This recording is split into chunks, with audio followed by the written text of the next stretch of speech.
What's up? What's up? What's up? We are back in the building after a 3-week hiatus. Did y'all miss us? The People's Podcast is finally back.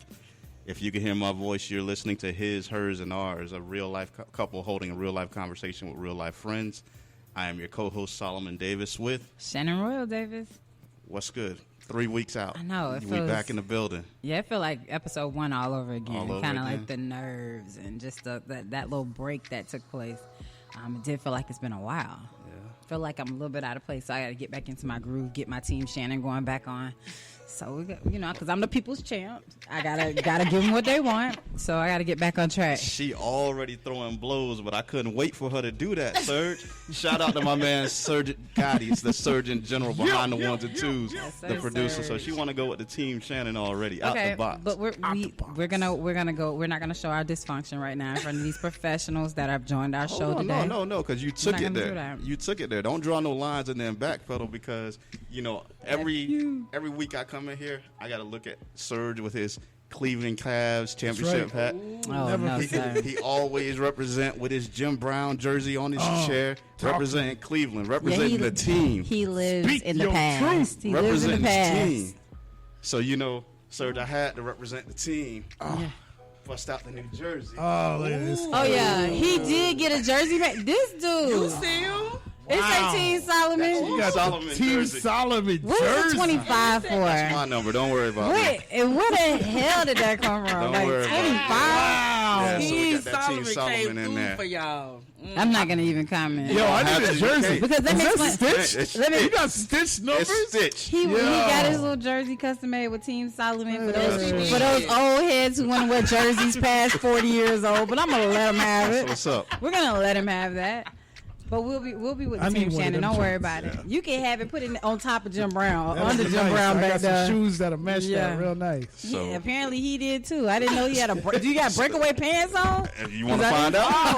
You want to find out? Let me You got a see. good logo. Hey, listen. Let me see. Listen, we got we colored Jordans to match and everything. I so see you. I we see coming you, through. sir. I see you. That's what's jersey. up with a Team Solomon jersey. Team And I'm glad the letters are small, so people at home can't really see it. They have to zoom No, in they on see it. it. It's okay. They see it. Because it's all right. But I'll you know, let it them wasn't have for the that. people at home. Most importantly, you see it. My so eye, you I ain't know got what's no up. glasses on, You no know what's up. contacts today. It's a bad day for me. But whatever. But in the meantime, we got some special guests in the building today, so I'm gonna let you go ahead and take over and introduce. Absolutely. So, we are. I'm actually excited about this because we've been trying to get them on our show for about a month now. I wanted to get them in June when it was Mental Health Awareness Month, but it just scheduling conflicts kind of pushed us aside. But I am happy to, invite my cousin on the show, Phekila Johnston. She is a licensed therapist, and she also brought us a special friend. But I'm gonna let Keila introduce her friend as well. I met Selena, but I want to, because you know more, and I got an opportunity to meet them at Wind Down Wednesday, where the turn up is real.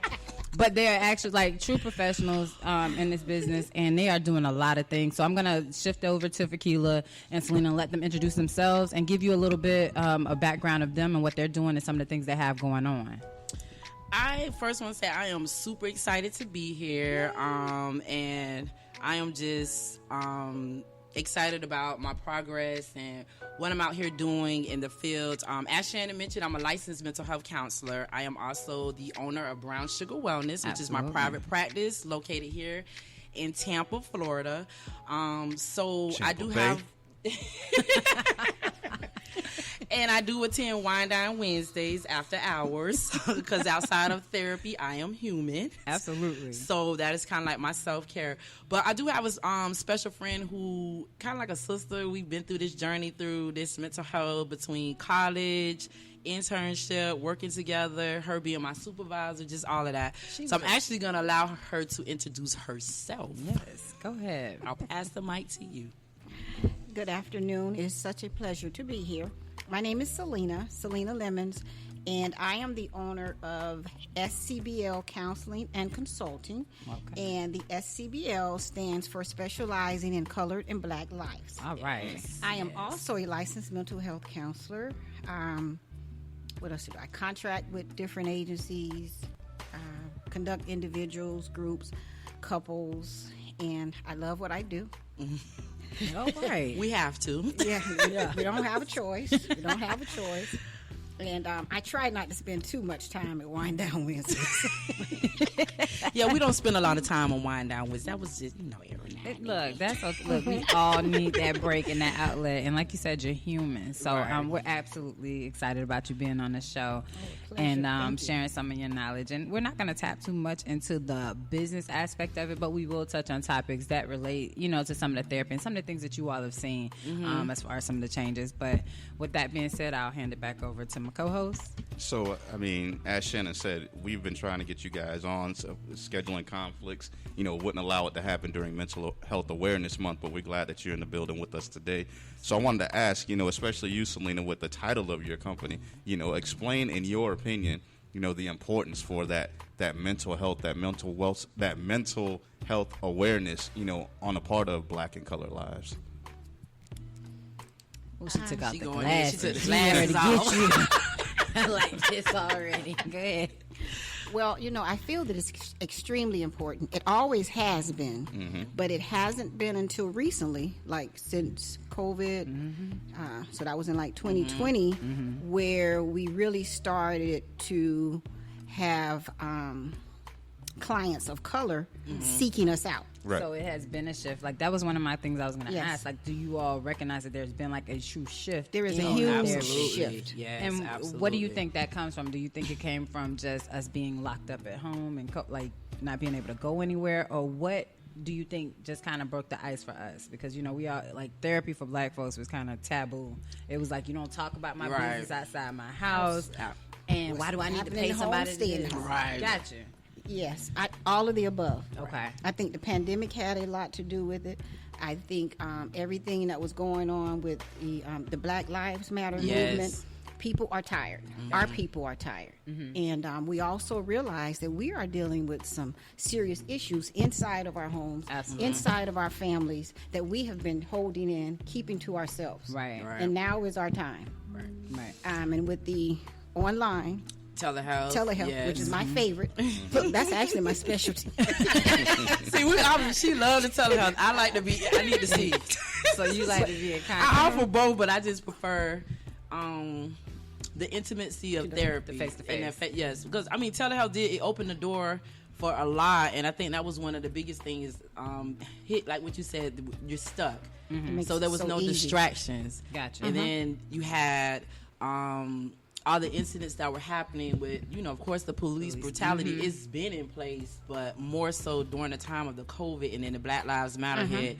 So I think more so that brown and Black community tired and exhausted. Gotcha. Like, mentally tired and exhausted. So the increase has been good for us, for clinicians of color. Oh my goodness. Very overwhelming. But I love it. I do. I I'm love here that. for it. Because I like one of the things that people don't like, most jobs you get these EAPs, employee assistance programs, and you don't really get to utilize them. But when you go on there and the first thing you see when they give you this list is you don't see nobody that you recognize that look like you. Absolutely. And you find that we oftentimes were shifted towards either trying to go to like a Hispanic therapist or, go to a white male or a white female, whatever the case may be. But it was a struggle trying to find Black and brown help.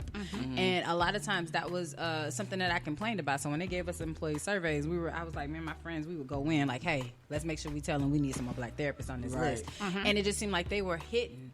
And so now all of a sudden, since that pandemic hit, you can kind of see that it opened up. Oh, and then they put together all these women of color, these men of now it's in the forefront. And but awareness, presentations, awareness, and things.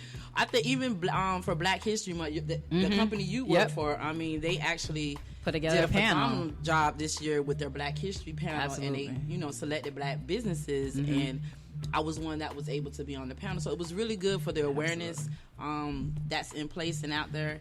But also, there's also a struggle even for us as clinicians of color. Although we are professionals and we're licensed, we still go through not being treated fair when it comes to insurance panels and getting on the insurance panels, because they want our demographics, they want our race.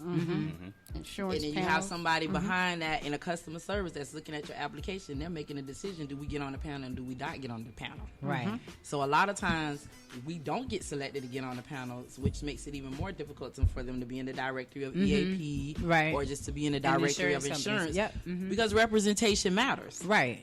Absolutely. Representation matters. So we still go through struggles, but advocating is very good. Like you said, hey, we need to see more, color, conditions of color, whether it's male or even Hispanic, brown, black, whatever, absolutely. Minorities. It just needs to be in place. Absolutely. So I think, have you noticed a shift? Do you see like women are always kind of a little bit more open to the therapy thing? Do you feel like this is to either one of you? Do you all feel like men have started to step out of their shells a little bit more? Get more men. Oh my goodness! Wow. I must say, I get a lot of men. Okay. For therapy. Let me put that disclaimer out there. For therapy. And I do really good with them, but actually I do well with me because my background has always been in working with men and men program. So I do get a lot of males, and they do well, very open. And when I say males, it's not just our males of color. I get all the males, and they are very open to therapy. Now, going from that question of male versus female, do you also counsel couples as well? Or is it all individually? No, couples also. Okay, and also. Do you prefer in a situation to whereas you have a couple to maybe divide for a couple of different sessions, speaking with the female, then speaking with the male, and then bringing them both together to find out, what side each one of them is coming on, and then maybe we can speak about everything together? Yes, because in my opinion, this is just my opinion, in my school of thought, I cannot do effective couples therapy if I don't see them individually also, at least for one session. Absolutely. But definitely. Gotcha. It's very important to see both. So do either of you struggle with turning off your therapy hat, your professional hats? Oh, absolutely. I don't. I don't. I mean, it becomes a struggle because we as clinicians we're normalizing to always diagnose, gather information. I'm getting better. Gotcha. No problem. But a lot of times I do find myself doing a lot of diagnosis or trying to figure it out. And I'm like, okay, kid, you gotta stop. You gotta stop doing this. Whether it's family, friends, or things like that. So going back to those boundaries, I have learned to condition myself to where I turn it off, and if friends are calling and seeking, hey, then here's some referrals for you. I can't be a therapeutic relationship and a friendship. It's not going to work. Right. So I'm going to help you by providing you some referrals and some resources. Because if not, they'll call you all the time for everything. Absolutely. Hey, can you help such and say? Can you help? So then you find yourself just being a clinician all the time. So when Wednesday wind down come, you be looking for it. I'm not a therapist. I'm cute. So I got to ask this because I got this thing that I go by that everybody can tell you how to do it. They never did it. Ooh. I'm guilty of it. So I mean, no, Linda, you sound like you're talking about the personal. No. What I'm saying talking is, about the professional? when you have your sessions with people that are seeking these helps, information or suggestions that you might give them, is it something that you apply to your lives as well? Ooh, this is a good one, song. Ooh, team song. Hey, I must say I try. They early on. Most things I do. Like as far as the mindfulness, and I use a lot of mindfulness in therapy, I do apply that. Okay. Yeah. The meditation piece. Yes, all of that. I must say I do utilize it. I'm going to tell y'all what I struggle with. Yeah, please. Because I'm moving it. I think for me, the struggling is the anger. Okay. My anger. I struggle with that a lot. And I think it's just I'm also learning now that I need to do a lot of self-reflection, and I too need healing. Like we said, at the end of the day, sometimes they look at us and think we're clinicians and we have to be perfect, but we're not perfect. So outside of being a clinician, we know all day long therapeutic strategies and what we need to do, and it's easier for us to sit there and listen because these are not our problems. Right. So we can tell them to apply, and we can tell them to do this, and we tell them to do that. But for me, a lot of time, and I'm getting better. I'm going to have to deflect somebody else I know. I asked he would have loved to be on the show. Yeah, I know he'd probably deflect. Right, he would love to be on the show. And it'll be some people who would love to come and piggyback on. But I can admit and say, the therapist has a therapist. Gotcha. And I have to work, and a supervisor. We all have a supervisor. We all have a qualified supervisor who assists us. We just have to reach out to those resources. So I think, and I think just more so getting older in life and going through different things in life, I realized even with my self-reflection that some things have triggered more hurt in the past and childhood than I've realized. And it's like, okay, key. That's key. Not therapist key, but that's key. Key. Okay, you're going to have sus. You're going to have to do some self-reflection, and you're going to have to get on somebody's sofa, too. Gotcha. Right, exactly. Because I think it's important that when we recognize those triggers, sometimes we have to step back from that client, and I have to refer you to somebody else. Yeah. Because Wow. if I'm grieving, I cannot effectively treat you and assist you with your grief. So I'm going to refer you to someone else. But that's an amazing thing I to be can't able do to that right recognize. now. It Same and thing with acknowledge trauma. it. Like if you are trauma and someone's coming in with trauma and you recognize that trigger in the situation, okay, you know what? I'm going to refer. Now, I know for sure I don't do trauma focus. I just know my limits. That's just something I can't do. But I know Selena, that's what she specializes in, and she do. And we each going to have our specialty to where she does couples. I don't do couples. Right. I do children. She not going to do kids at all. And I appreciate you all. No. But it's a good So thing to you know, just that networking. I know my limits. Yes, you know you have to. You should know your limits. Even as a clinician, we have to be able to say no, and you have to realize it's not about making money. It's not about money. Yes, No, the more it has to be clients you about have, yes, you get paid. You have this, but you have to go in a mindset that if you cannot help someone, you need to refer them out because you will do more damage than anything. So let me ask, and I'm not trying to get specific here because I know due to privacy reasons you can't share certain things, but on a wide gamut, I mean, what are some of the things that you're seeing that are becoming more prevalent? You know, when people are coming to you and saying, hey, I need help, this happened here, you know, maybe I had something that happened in my past with when I was a child, you know, a death of a parent, a death of a sibling that I really haven't dealt with. What are some of the things that you guys see on a regular basis or are becoming more prominent now, especially coming off the pandemic? I'm gonna say more depression and anxiety. Depression, anxiety, feelings of being overwhelmed, and we don't know until maybe a couple of sessions in exactly what the person is dealing with. But we have a lot that are dealing. Had one this morning. Oh goodness, lost a loved one in Miami with that building. Okay. Wow.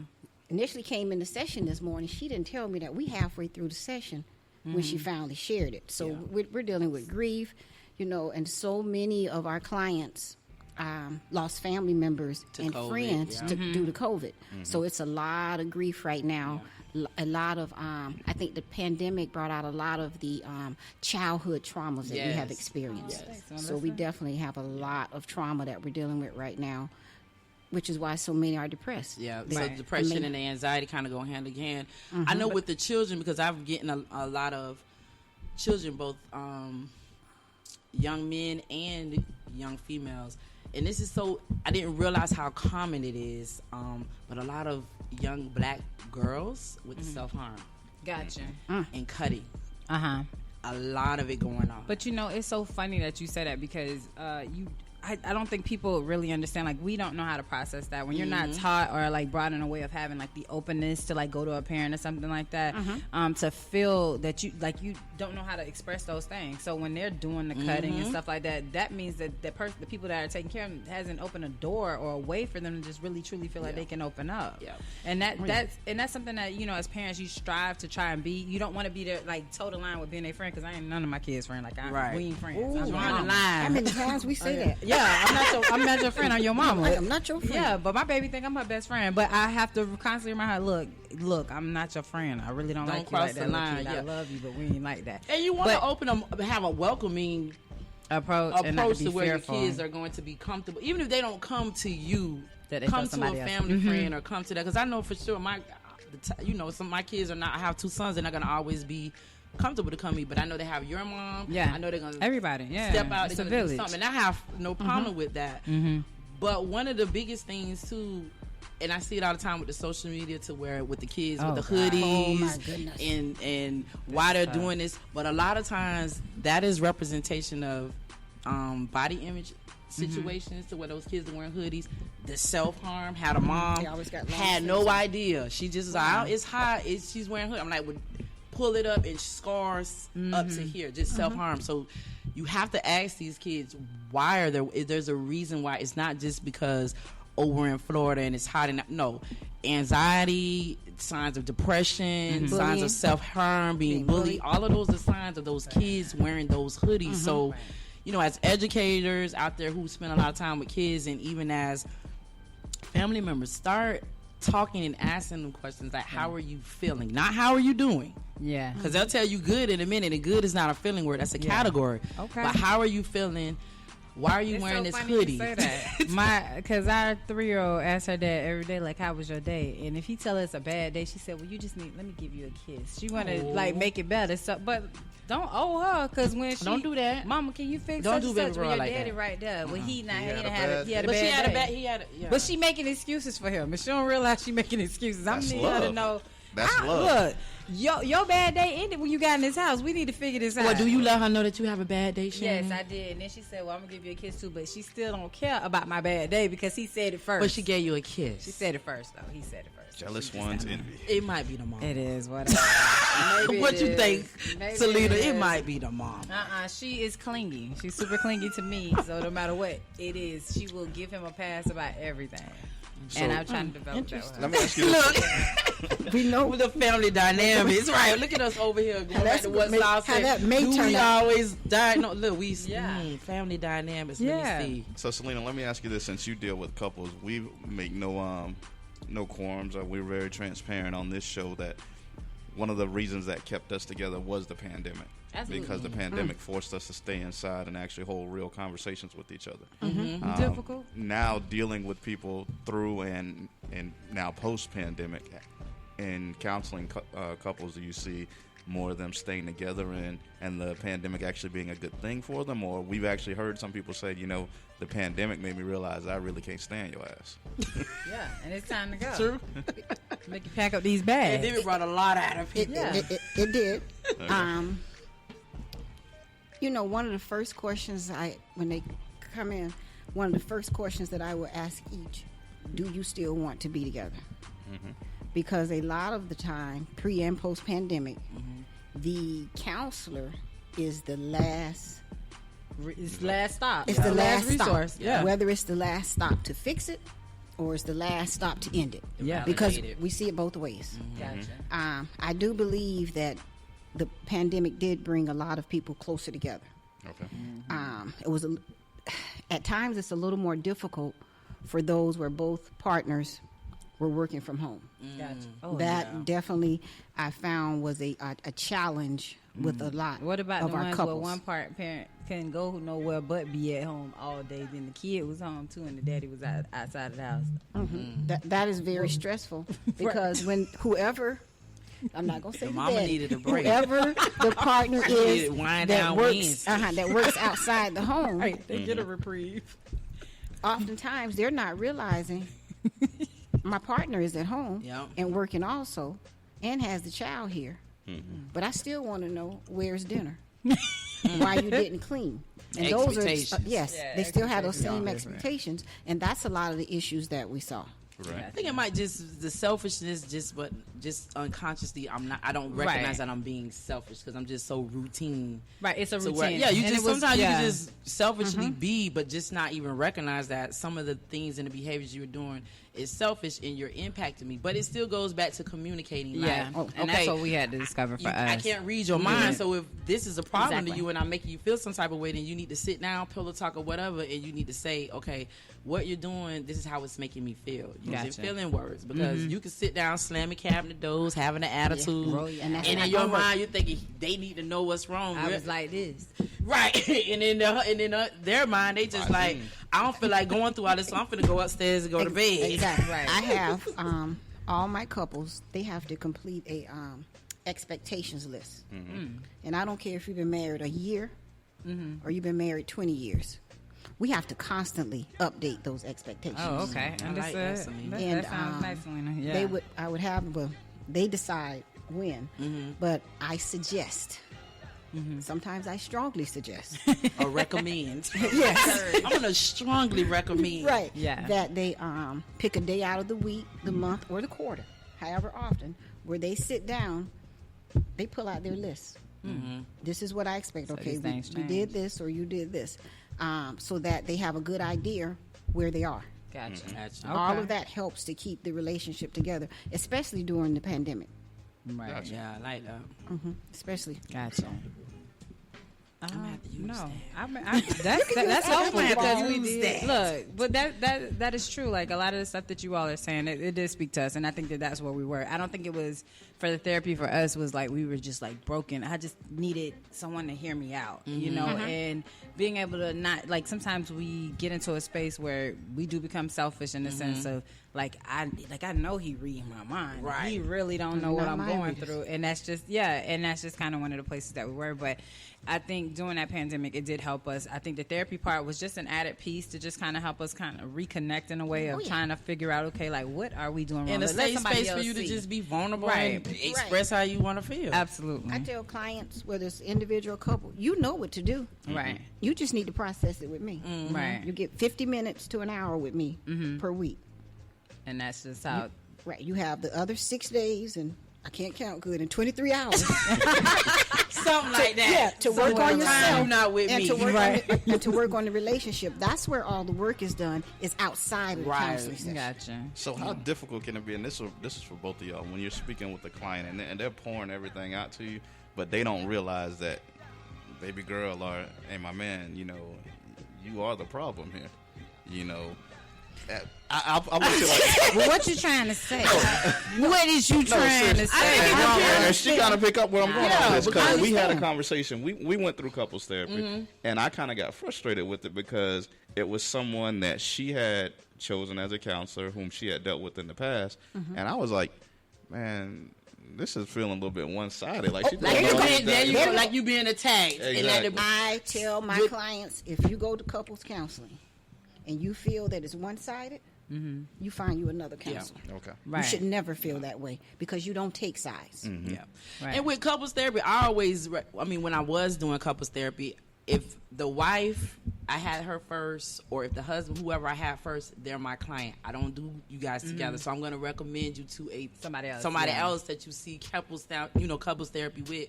And whoever's my client comes back to me to process, and then you go to whoever you need to go. So you won't feel attacked and you won't feel one-sided. You can do that. You know, everyone Yeah. does to each his Has own. it With clinicians, they do it different, but I've been in those situations, and I have to think like that. I don't want your husband or your partner to come in here because it's natural. Right. She knew you first. I don't know what you telling. It's all of that. Right, but that's awesome. Also, the way he came into it anyway. Yeah. Like, so he didn't even give her a fair shake at whatever. But when I was going to her about me, it was nothing about my marriage per se. It was this is what I'm dealing with at work. This is because I was felt overwhelmed and just giving some things about overwhelmed. Didn't go too detailed into my marriage stuff or whatever. Didn't really talk about any of those major issues because like certain things don't bother me the same way they may bother someone else. So we didn't talk about that. But he went in there already like you know her already.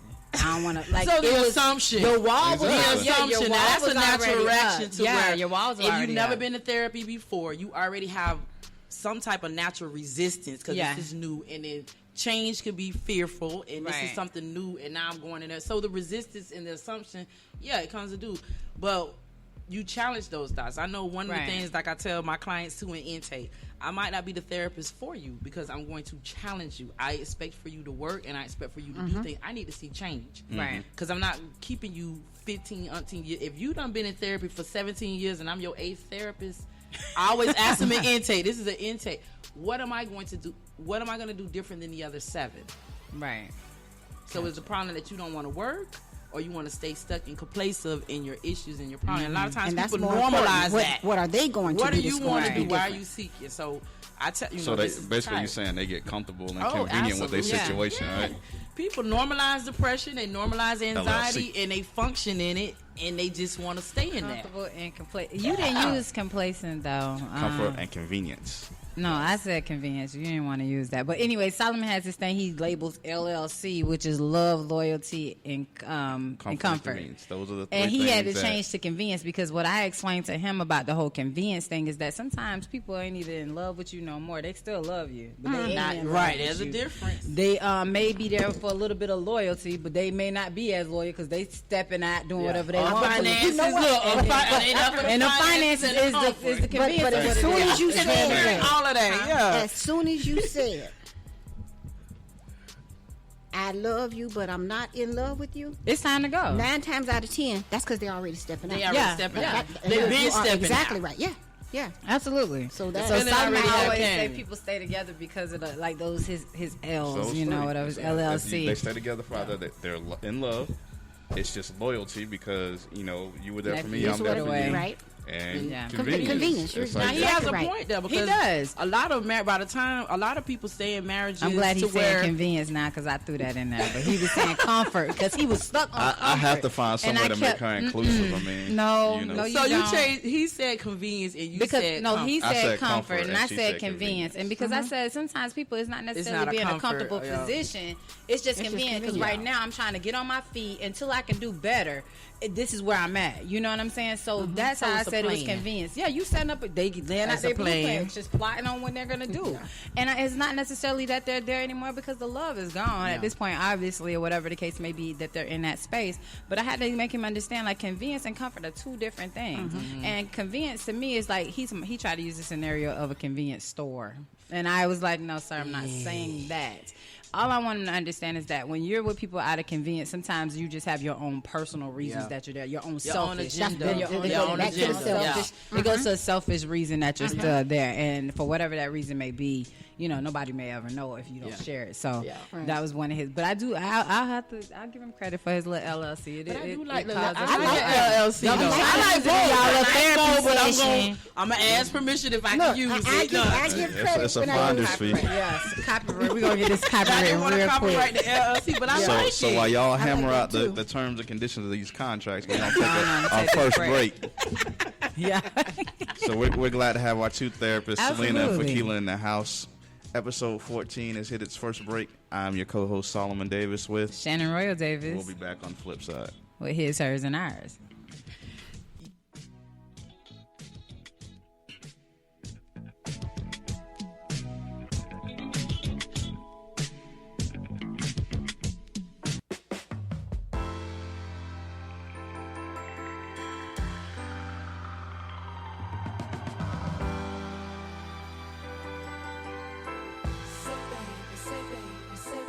What you doing? Where you at? Oh, you got plans. Don't say that. I'm sipping wine in a robe. I look too good to be alone. My house clean, my pool warm. Just shake smooth like a newborn. We should be dancing, romancing in the east wing and the west wing of this mansion. What's happening? I am playing no games. Every word that I say is coming straight from the heart. So if you're trying to lay in these arms, I'ma leave the door open. I'ma leave the door open. I'ma leave the door open, girl.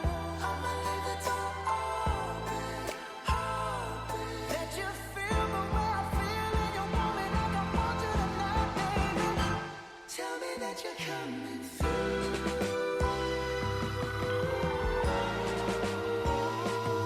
You're so sweet, so tight, I won't bite unless you like. If you smoke, I got the haze. And if you're hungry, girl, I got the lace. Ooh, baby, don't keep me waiting. There's so much love we could be making. I'm talking kissing, cuddling, rose petals in the bathtub. Girl, it's jumping, it's bubbling. I am playing no games. Every word that I say is coming straight from the heart. So if you're trying to lay in these arms, I'ma leave the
And we are back for segment 2 of His, Hers, and Ours, a real-life couple holding real-life conversation with real-life friends.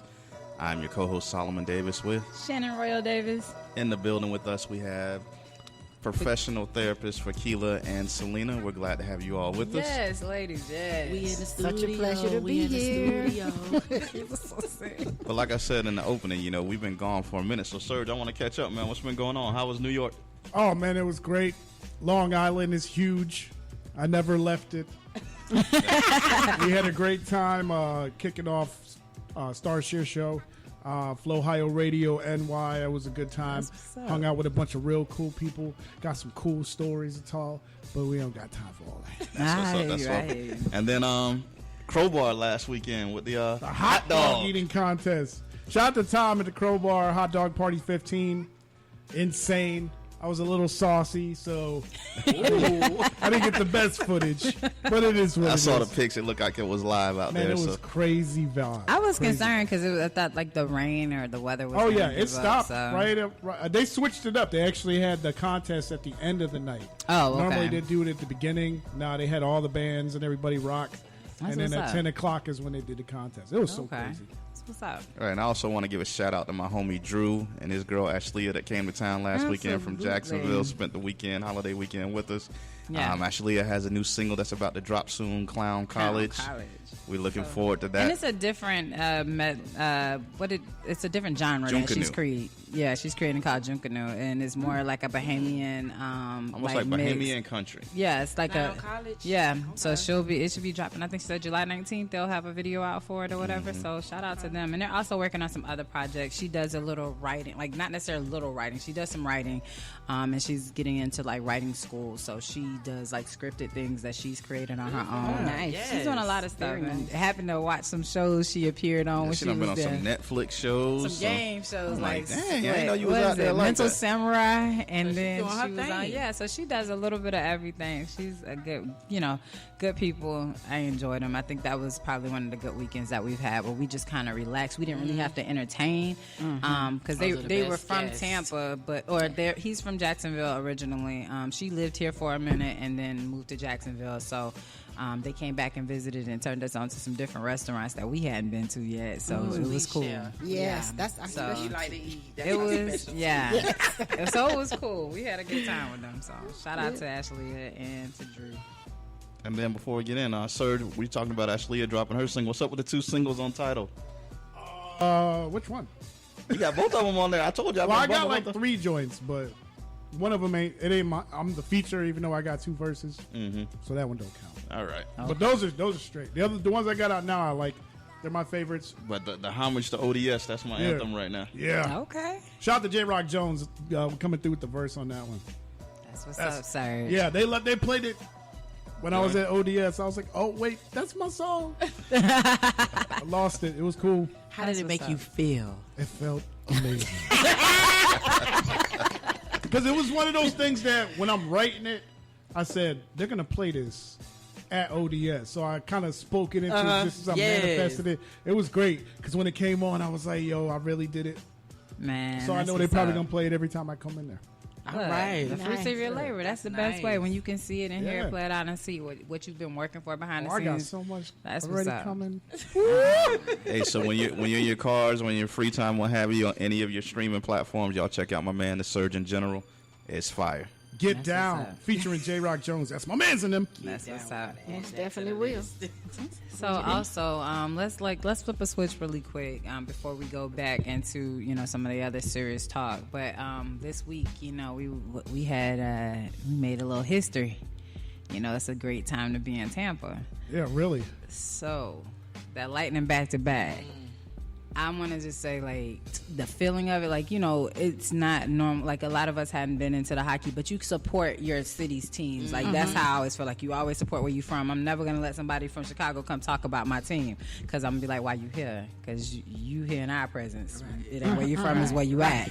So for that feeling, to feel like us going back to back and to do it at home. They did it in Canada last year and didn't get a chance to kind of celebrate. Like, I mean, it just felt really good to be the home team from Tampa, little old Tampa. They talk about us like we stay on the donkey of the day in Florida. Oh yes. Okay, so Yeah, really. to really be able to get them W's in a sports world, it felt good. It felt good. So 3 major professional championships in 365 days. Yeah, absolutely. Shooting for number 4. If the Rays come through, you know, we'll have 5 out there. But you know what the amazing part about the Rays, you know, people can say whatever they want to. They can be these Yankees fans and stuff like that. But y'all are beating this little club that doesn't have like one player on money. your They roster got make no more money. money than the whole team. And our salary cap for the whole year is like we're 26 out of 32 teams or whatever. 26, and y'all pay all these people. Y'all have these billion-dollar companies. Y'all paying these people all this money, and our little old Rays be up there in the mix every year. Like that's an amazing feeling. Like that's just you No, can't. they could have won it last year. Yeah, which is crazy. Absolutely. And But then, it's and then amazing. Tampa Tom about to rev it back up again. Man, did you see the tweet that Alfie has shared with everybody? With the Stanley Cup trophy? Stanley Cup says, "Oh, the Stanley Cup is too heavy to toss." At Tom Brady, and Tom Brady said, "Yeah, Not on avocado tequila. yes, sir." I'll toss He's talking anything is possible. But no, that's a moment to celebrate. And so while we're even speaking on sports, recently in the past couple of weeks, we've been dealing with the Sha'Carri Richardson issue. The track star, 21-year-old, like she's a phenom. I'm not going to take anything away from her, but she was like kind of like the American hope to like contend for the 100 to take it away from Jamaica. And nothing to take anything from Shelly Ann Fraser-Price at 34 out there, just like still killing them. But she took a hit this week because they wiped her off the Olympic team altogether. Now, there's been mixed feelings about the thing because she tested positive for marijuana, which is a banned substance and against the rules. Right. But many people had a lot to say about it. Like, what are your thoughts and how you feel about it? Now, mind you, there's no judgment here. This is a non-judgment space. But how did you feel about it? She took ownership of the situation, so she acknowledged it, which I felt was bigger than a lot of people have done. But then it goes back into the whole scenario of she's a black woman, this and that. So some people are saying they want to protest or like boycott the Olympics altogether. What are y'all thoughts and feelings on that? So first of all, marijuana is not a performing enhancing substance. But it's a banned substance, sir. It's a banned substance. So I will get that she knew what she was doing, and she even stated, I knew what I was doing. But I got a side in what she came back and said. And the state I was doing it in, it was legal. Yeah. She was depressed too. Found out through the media. That's the part. Not even I from her focused in family. on. Like she didn't find out from her family. In an interview after a race, the news reporter said, "How are you doing? Did how are you healing from your mom? Such and such." And she had no knowledge clearly.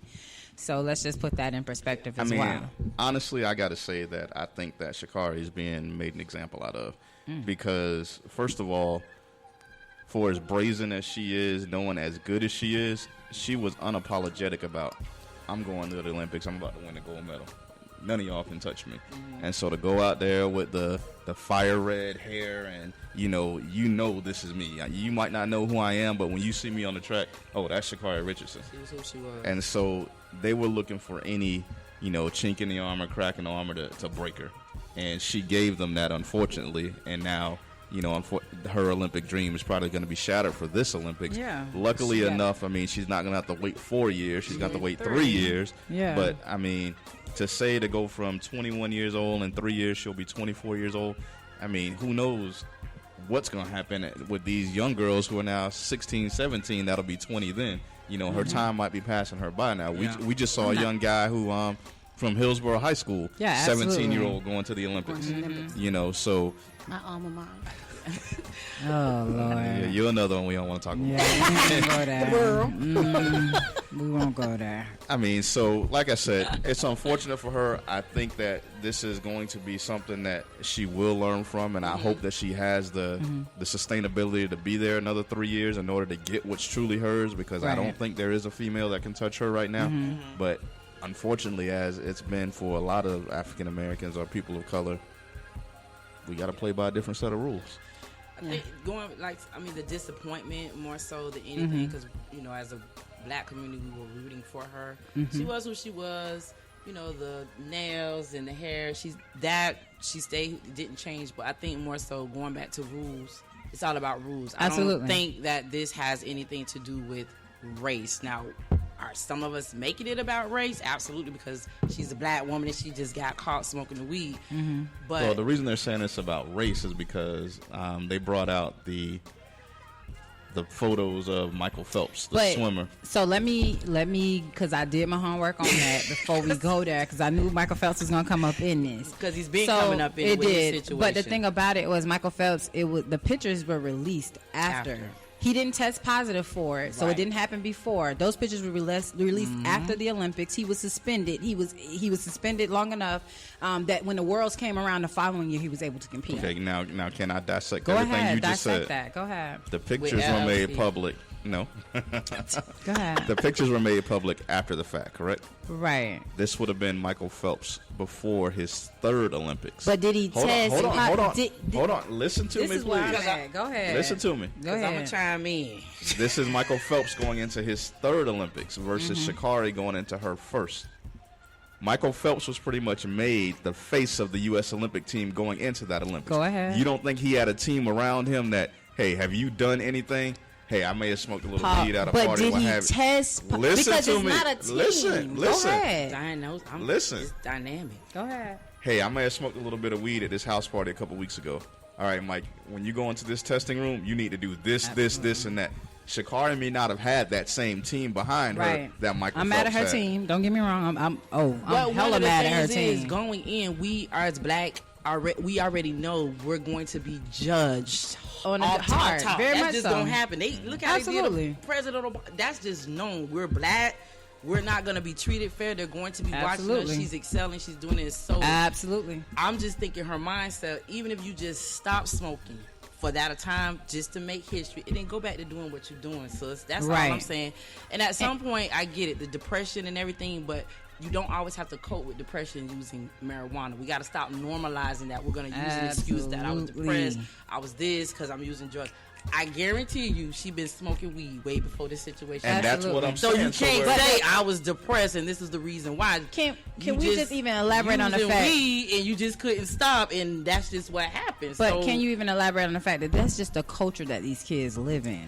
So this is their drug of choice. So nonetheless, it don't hurt nobody in that regard. My thing is the rules are the rules. So it wasn't like I said, Michael Phelps may have had a team. At the end of the day, when they go, because she knows that she's been doing training for track all her life. She understands the testing process. She understands how that process works. Heck, they get tested in college because they are preparing them for the IAAF, whatever it is, the International Federation of Track and Field, whatever. They know that process. So if you know that they have one of theirs is more stringent than even football, basketball, baseball, or anything else. If you know that that's a part of your banned substance list, why even play with that in your in an opportunity that has presented itself? You worked all your life to get here. So can you take your politically correct Shannon hat off now? I am. Let's keep it real. Okay, I'm 100. This ain't the first time in her life that Sha'Carri has smoked weed. You know that for a fact. We're not saying that. So at some point in time, as great as she is as an athlete, this isn't a new habit for her. So let me explain. So somebody has covered up for her in the past. I'm sure there have been. She should have got that pee from them. Absolutely, and that's all. Or that blood work. Or just stop smoking altogether. My thing is, the thing this. about it is when you get on an international platform and to now she's a professional. She's considered a pro.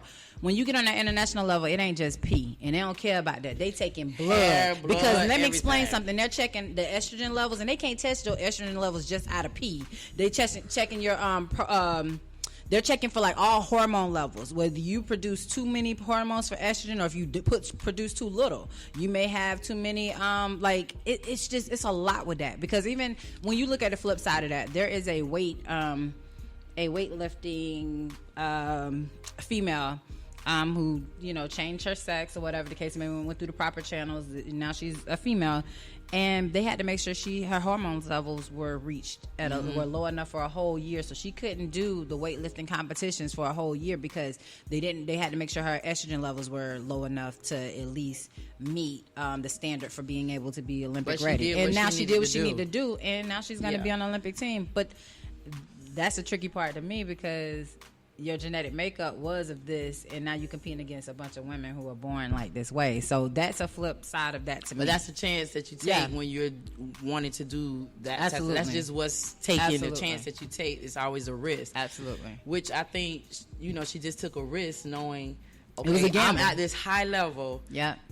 And at some point, you have to take accountability as adults. You can't, Absolutely. whether her team told her or not, you got to take accountability for yourself and what you do and what you don't do. So I think at some point, like you said, habit. I'm sure this was not her first time. It was a habit. But at some point, she needed to recognize that I'm a higher level. People are watching me. I'm a professional. I'm trying to get in the Olympics. So maybe I need to just stop during this time until I pass this and then go back to whatever she needed to do.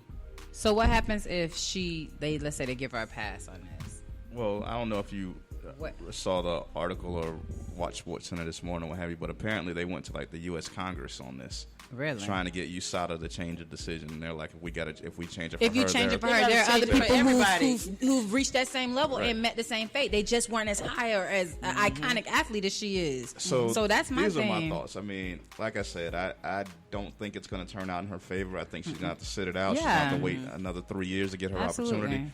But I'm going to tell you this, and I shared this with you earlier. I think that this was all in the making, because coming up to the Olympics, you start seeing things as far as promotions, marketing aspects, or what have you, that the United States does in order to promote the Olympics are coming up. You never saw anything that featured her.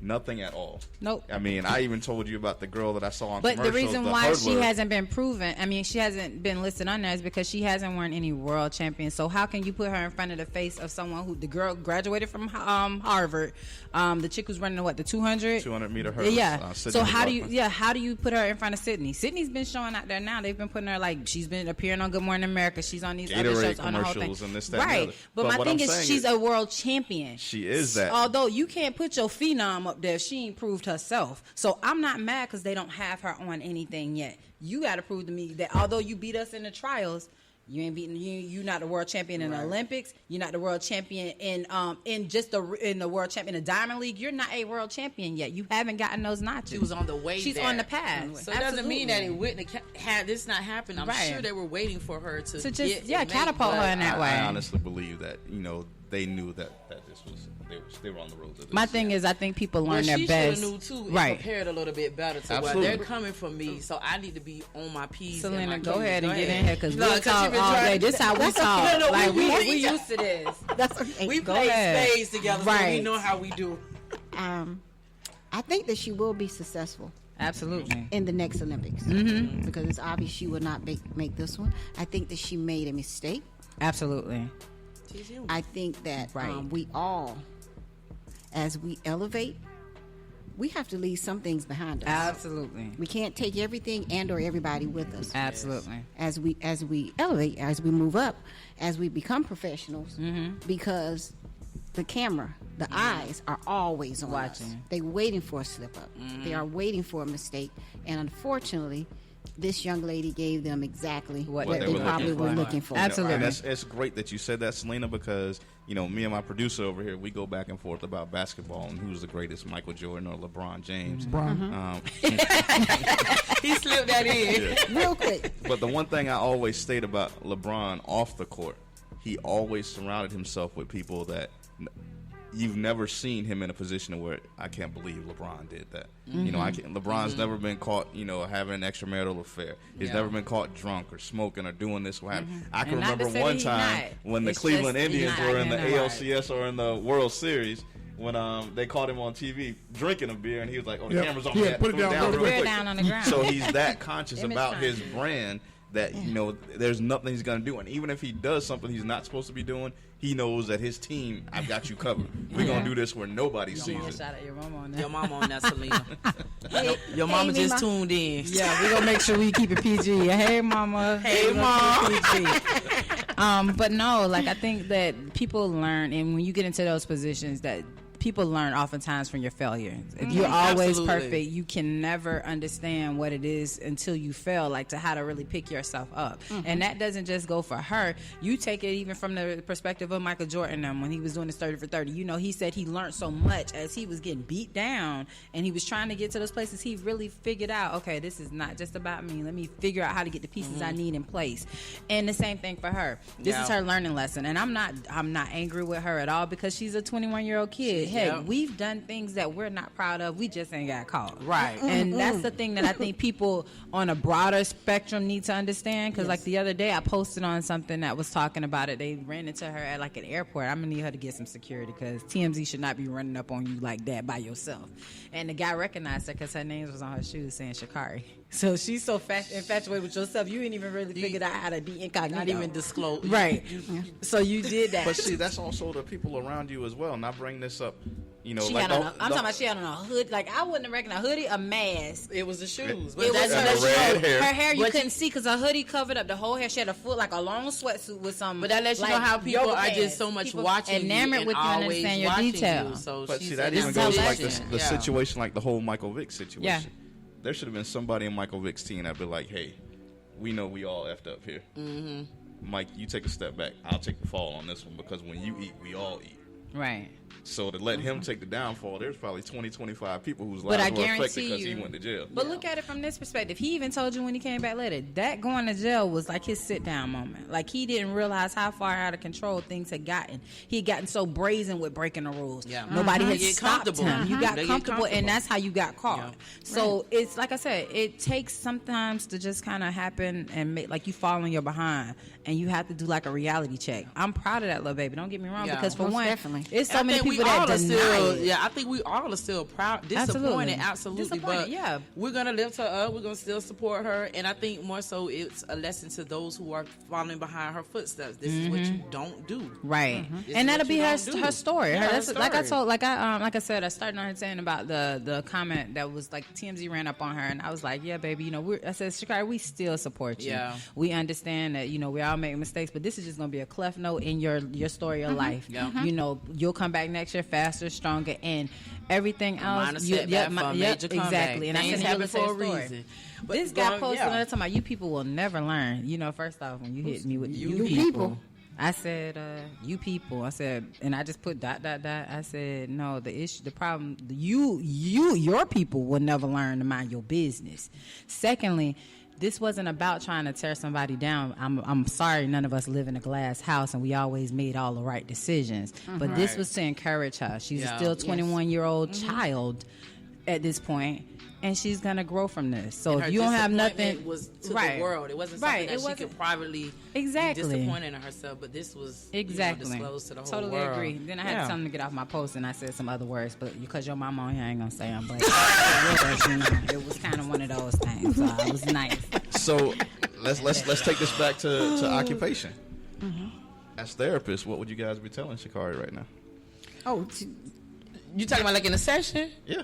Well, we would definitely have to get some more safe, healthier coping skills. Yes, Let's identify what your depression is. and identify who And her support right, system is. and all of that. Absolutely. And, Okay. and her Who she's depression surrounding may not herself go just because of that grief. Because I mean, they only put brief that she was raised by her grandmother, and that this was about. So we don't know the whole Right. story. But let's dig And that's let's trauma go within to itself. right. Gonna say- So let's address what's really Yep. going on and pull those layers, and let's work on healing. Because Absolutely. her weed smoking may be from trauma way back. She may have started Yeah. at an early and that's age, just and this that's is been just her what coping she's been mechanism exactly. all So along.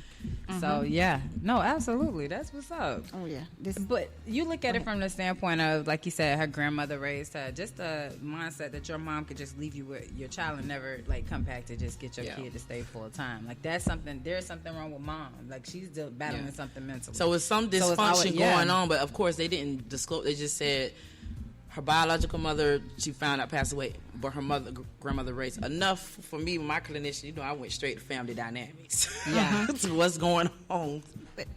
regardless as to what the reason was, she wasn't raised by her mom. Right. We all still have this very strong bond with Absolutely. our moms.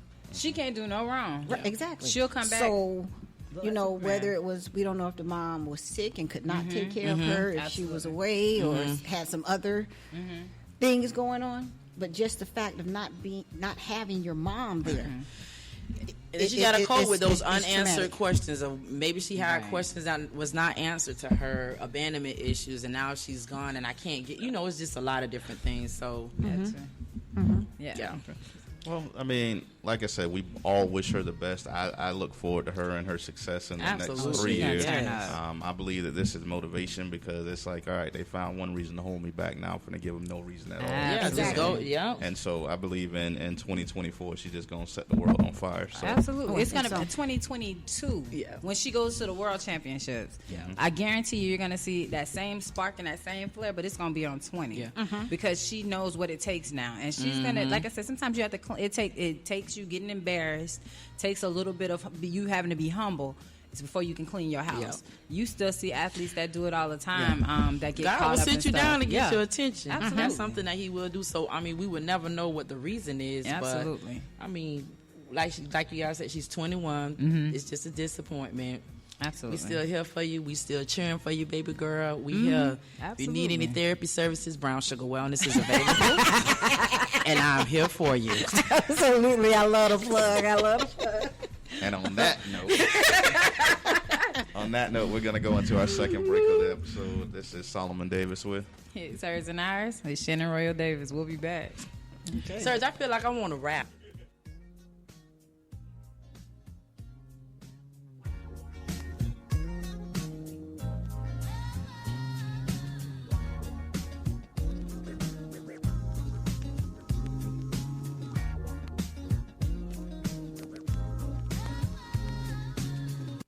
What he failed to tell you was when you're on my time, I can reclaim it. Reclaiming my time. Reclaiming my time. Reclaiming my time.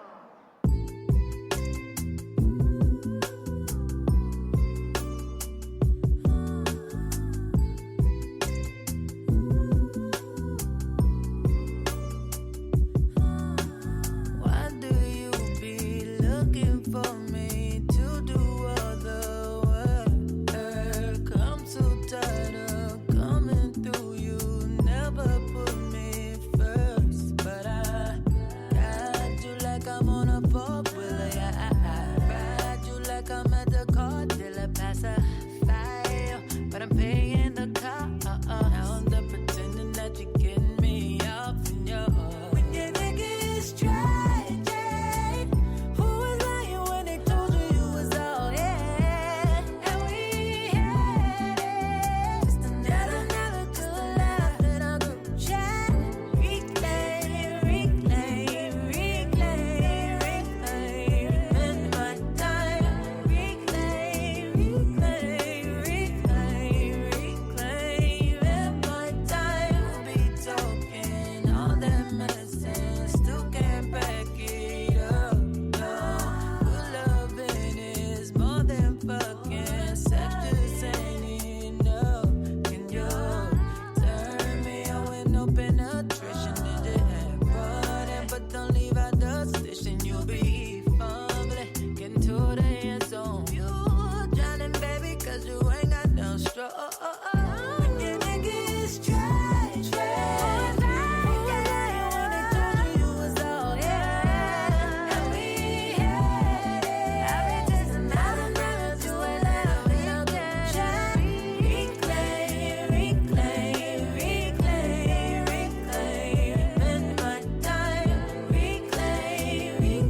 And we are back. Segment 3, episode 14, his, hers, and ours. I am Solomon Davis with Shannon Royal Davis. We're here with Phekila, Selena, the Surgeon General. We are trying to get it done here in Tampa Bay. Absolutely. So, before I turn this over to my co-host, I just wanted to go to one thing. Over to me? Because you don't want to come up with all the No, I've been talking about the state of the culture topics. Whatever. Go ahead. So I had a young lady who listens to us faithfully, and she's like, I really am inspired by you and your wife and what you do, but I have a conversation that I would like for you guys to bring up.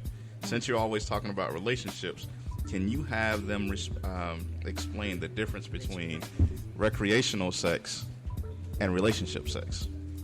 You could explain that to her yourself. She asked for it to be discussed on the show. Oh, okay. Well, I mean, from a man's perspective or from a woman's I'm perspective, saying from a or woman's just from a professional perspective. Hey, we've got 3 females here, so let's go with. I'm gonna let y'all chime in on that because I already know my answer. I would assume if it's recreational sex, that would be equivalent to a hot girl summer. I don't know. That's what I'm thinking. No commitment. No commitment. And then a relationship, being intimate in a relationship is, you know, you're committed, so you're going to stick to that one person, or you should. But I think where she was going with this, because I kind of know her situation a little bit. Mm-hmm. Okay, I need more information. She is seeing one person, but I don't think there is any exclusivity to that one person. Mm-hmm. On her part or his part? On either part. I think that both of them are still seeing other people outside of. So then they not in no relationship. Yeah, they're a situationship. Well, That's an I don't know about that now. Go ahead. What's Selena? Big Selena. Elaborate. Now, I'm not going to necessarily say that they're not in a relationship because we do They're in have an entanglement. Open relationships. yes, but we, Yeah. you know, yeah. I mean, But a lot of people do That's have a open conversation relationships. that they have to have. She's saying that she's trying to understand the She's trying difference. to understand when they're then having she's sex. confused. Should she say, is it recreational sex or is it a relationship sex?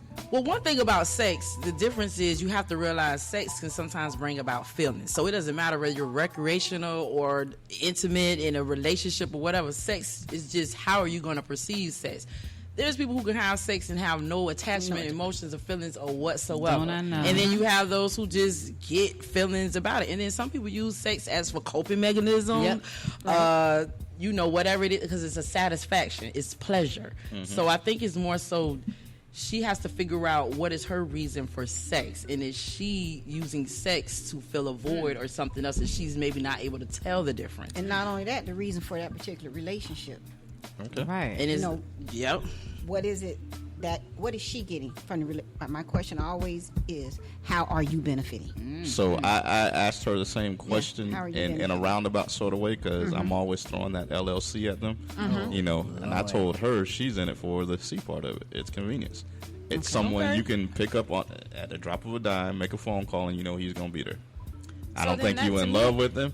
There is no loyalty because you basically just met him, but you know that when you call him, he's there. Oh, then. So for me, I take this I say this all the time about recreational sex, and you hit on the head too as well, that it can be just as casual as it want to be. It's to define that, she's gonna have to define that for herself. Exactly. That's true. Because there's no way, like if it's somebody, and I've been in spaces with people or just dealing with people where it is purely just sex. I know I don't see nothing else further from you. Maybe we'll go grab a bite to eat, but I really don't see no future in you. And this is just your, this is sex. Something so to don't catch do. no feelings. Don't be trying to tell me why you going out with them people. I don't want to hear none of that. That's casual sex to me. And you have that choice and that freedom to have that, but you as a person have to define what if that sex is recreational or where it's going to go. And that's a conversation you need to have with that person because people only treat you the way you allow them to.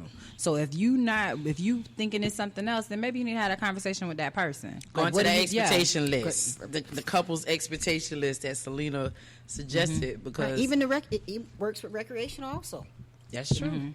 Explain. Go into detail. So- What are your expectations when it comes to Right. recreational sex? If this is what it is, if it's recreational sex, first of all, I don't want to know how often.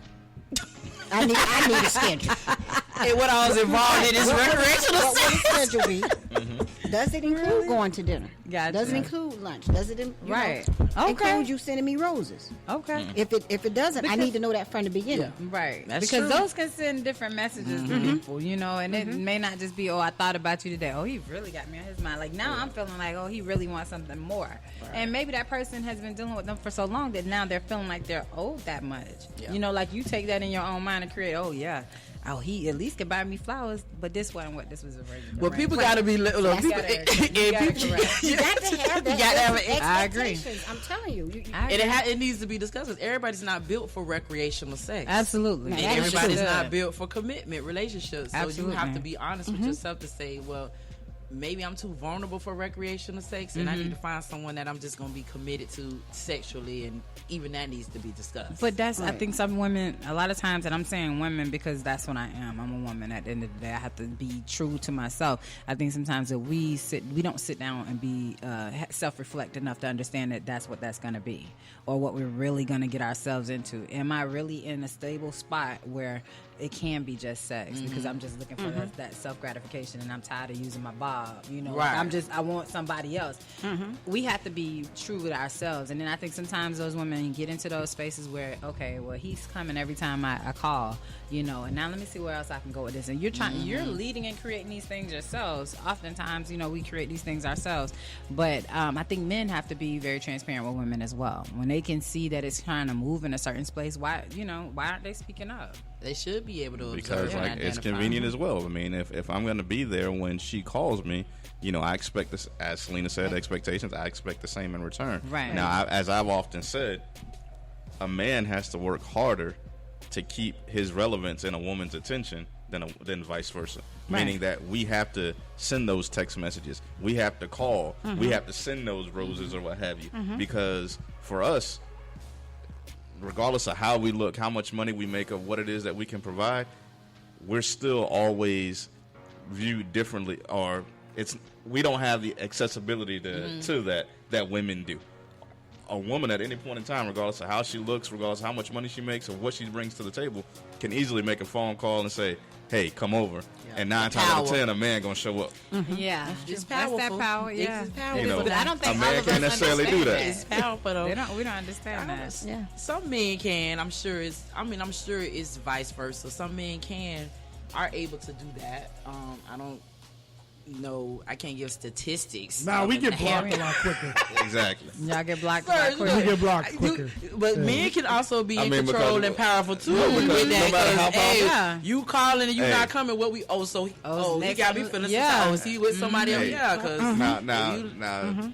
No matter how powerful we are, we always come up against those females that's going to have to take them Tylenol at night. I don't do that no more. She always. I don't do that no more. I don't do that no more, Saul. Look, we used to have to gift her ibuprofen, right? Tylenol, ibuprofen. He come through. Okay.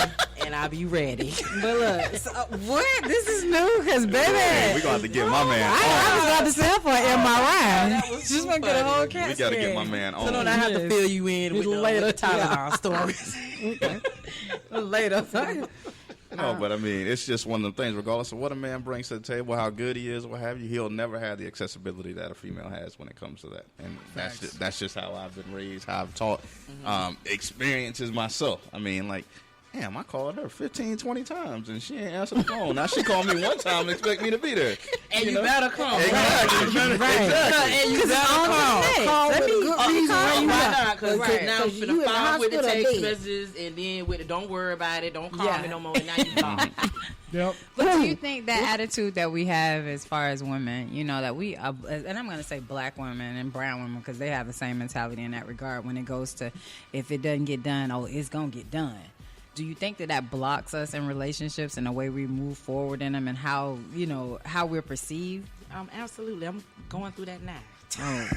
Just being too strong and too independent. But I think as black women, that's just been how we've been built. That's just what it was. It's just been in existence, not realizing that it's a dysfunction, and it really is trauma. Being too strong, too independent, not able to just let a man be a man. And then it comes from, you look at most of our households are single. When you're the single black woman and you're raising kids, you're used to doing it all and getting it done. So it's kind of like, how do I reverse that?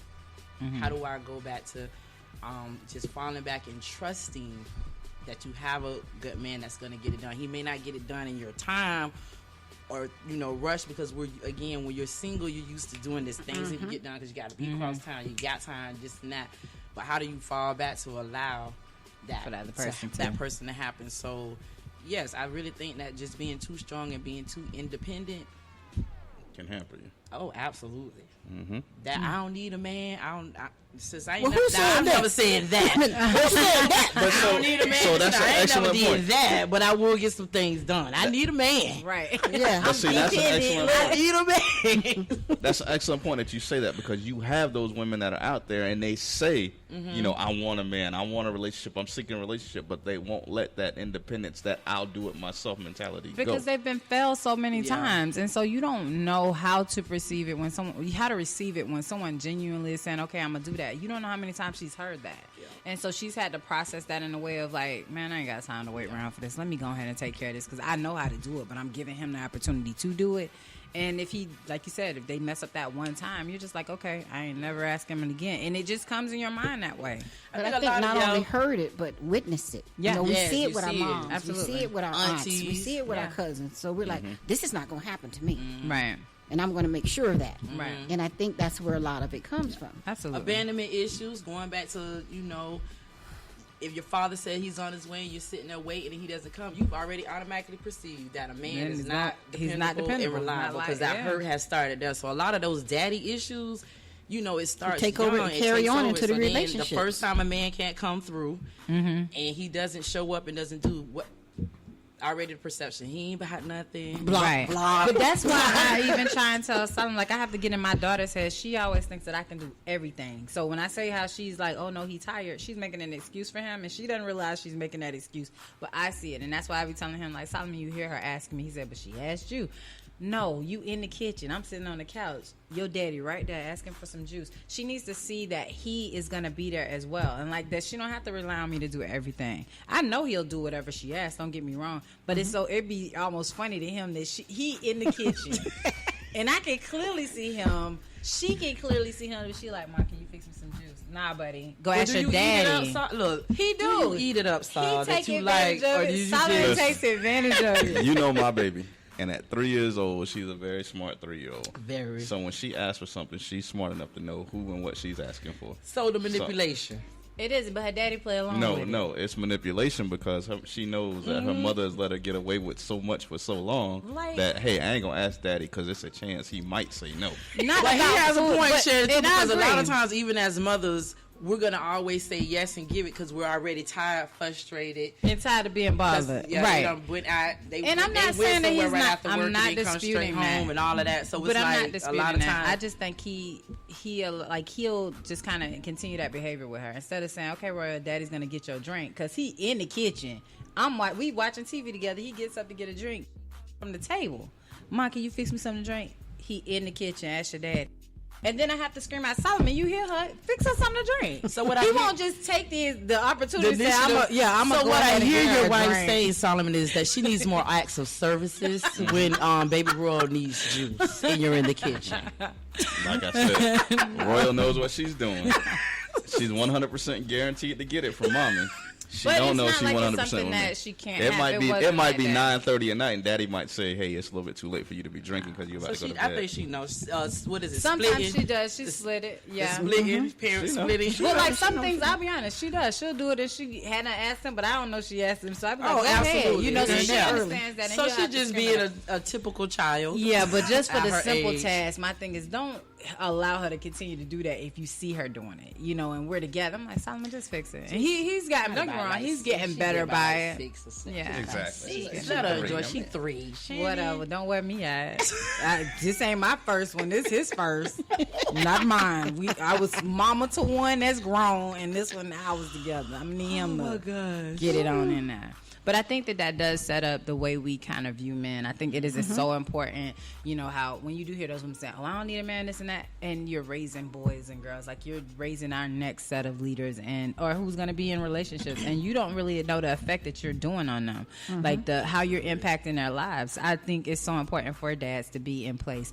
And it was so good to hear when Solomon and our friend of ours, Drew, and they were talking about it, like you don't realize that black dads are involved in their kids' lives. We always see the negative output of that because I think when you're getting like assistance and stuff like that, they can't put them daddies on there. But that doesn't mean that daddy's not coming to see his kid. And I think as women, sometimes we kind of say, well, he don't live with us. He can't. You live in public housing, honey. Like, how he coming? You know, like, some of y'all chose to go the route of assistance. Right. Versus trying to do it like everybody else. And I think people get so comfortable in that space and doing that you really feel like, oh, she's a single mom. She ain't a single mom, really, if she allow that dad to come in. She just choosing to be that. Married. Right. That's it.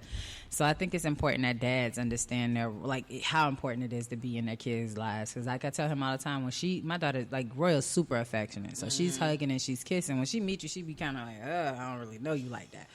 But she's very like warm, like she wants to hug, she wants to kiss, and make sure you know that there's an affectionate thing, those things there. And I always tell her, make sure you tell her that, like give her kisses, build her up, tell her like, okay, Royal, no, you can't do that. And if she tells you different things, like tell her she's beautiful. Like when she get her hair done, she wants you to tell her how pretty. So daddy, make sure you do it. Well, I paid for it. No, make sure you tell her it look pretty. Right. You know, that kind of stuff. So because I don't think that guys really understand how that impacts, you know, your children, their self-esteem, and how they and even how they view men. That's true. So, Selena, let me go back to this list that you had, the expectations with couples, and whether it be in relationships, whether it be casual, what have you. I mean, should that expectation list cover all gamuts of the relationship / friendship / entanglement? You know, I don't think it actually can. That's why you have to go back and revamp those lists. Okay. I do think as we grow and mature in the relationship, things change. Absolutely. So what I expect from you at month 1 is going to be real different from my expectation at year 1. Gotcha. So that's why we're having these conversations monthly, quarterly, you know, whatever the couple agrees on to define what it is now. Go ahead, Selena. Drop these nuggets. I'm gonna have to get this journal. Gonna have to turn into an expectation. And I would like to add that expectations are not only for couples. Now, my children's father recently sent all of them or talked to them on the phone. I don't know how they were communicating, but they had to write down and discuss with him when he came to town what their expectations of him were as a dad. I like that. And if he was living up to those. Right. Because he knew that if he wasn't, there has to be some changes. Wow. So that expectation list does not just represent partners, relationships. That's for all your family members, you know. That's for your friends, too, because we have some friends that wear us down, and I'm like, okay, now you going a little bit, you know, overboard, or you crossing some boundaries here. That's not on my expectation list. I like that, Selena. I do. I think that's important because it's so funny. My mom often says, you know, how do you know you're a good parent? Because you felt like you did the best job, but did your kid tell you was a good parent? That's true. And sometimes that is your check yourself thing. So I do like that, and I think that's something that we probably have to sit down with my kid and when she gets older, something that you have to evaluate and how to do it. And I think, like I always tell people all the time, we were raised so different. Like my parents raised us so different. Like we did have, like we felt like we had a choice in whatever we did. And I always tell people how we used to have family meetings. If we didn't like how they did us, let me sit down. Daddy, didn't he cook and didn't clean them dishes? And it's my dish week. I got a conversation for him. So we would sit down and have these meetings. And I thought it was so neat when I look back at it now. I was like, gosh, they were forward thinking parents. Yes. They didn't just tell me do as I say, not as I do. And they were even honest with us about things that they were dealing with. So, and not all parents are going to be transparent like that, and I'm okay with that. But the fact that they allowed us to feel like we had some control over that, like Solomon always laughed because we did not like bologna. We had at Nick's up on 40th. the store was owned by like some Korean people or whatever, and we had a tab. And one time my dad went to the store and bought us some bologna, and we all agreed that we was like, that is gross. We're not eating that. So we let it sit in the refrigerator get moldy because they was like, oh, y'all gonna eat that? We was like, nah, partner. We want all raised with a silver spoon in our mouth. Right. We need a meeting. We want all raised with a silver spoon in our mouth. Someone always says that, but it was so funny that they understood that we didn't like that. So he was like, okay. He got paid every Thursday. We knew that was his payday. So he would go up there. He's like, okay, go up there on Monday or Tuesday, get y'all meat order for the week and this and that, or for 2 weeks, and then just kind of plan it out that way. But it took us sitting down saying, we don't like that. Your mama tried to give us that at her house, and we did not like that. Like, there were certain things we did not eat, and so they allowed us to think like for ourselves. Mm-hmm. Whereas if we went to like my mom's parents, they were like, you gonna eat that okra with them beans, and I don't like how that look. That's a texture thing. I don't really like it. It look a little slimy. right. So I didn't want all of those things, and so you can't say that to your grandparents. But like my dad's parents allowed us to be like, Grandma, I don't want to eat that, and she'd be like, okay, and she'll make something else. Mm-hmm. When we got to our home, it was just the combining of those two, their lifestyles growing up.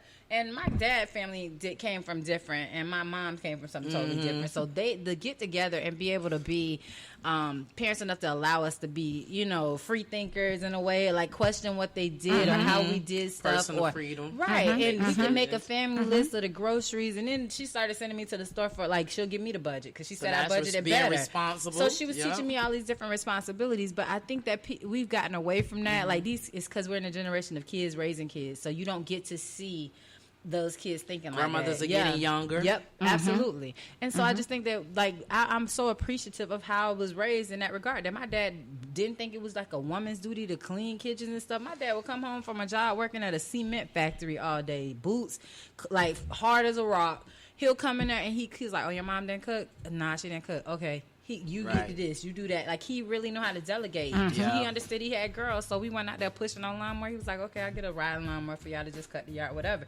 Anything that he needed to do. And I think as parents, like, it's so important to instill those confidence in your kids and let them know that you can talk to them. So it did make us easier to have conversations. I probably had difficult conversations with my dad because my mom was a yeller.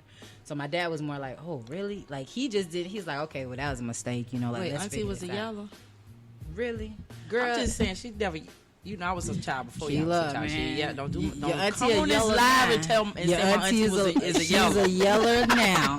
I'm a caller. She's a yeller. Auntie, she on this live and she said you were a yeller. She is. She yelled and screamed like he had to teach us how to drive. Sheila gonna get on the phone. You call Hey, Auntie. Hey, Auntie. Like, you seeing the show today? Yeah. Go ahead and tell her.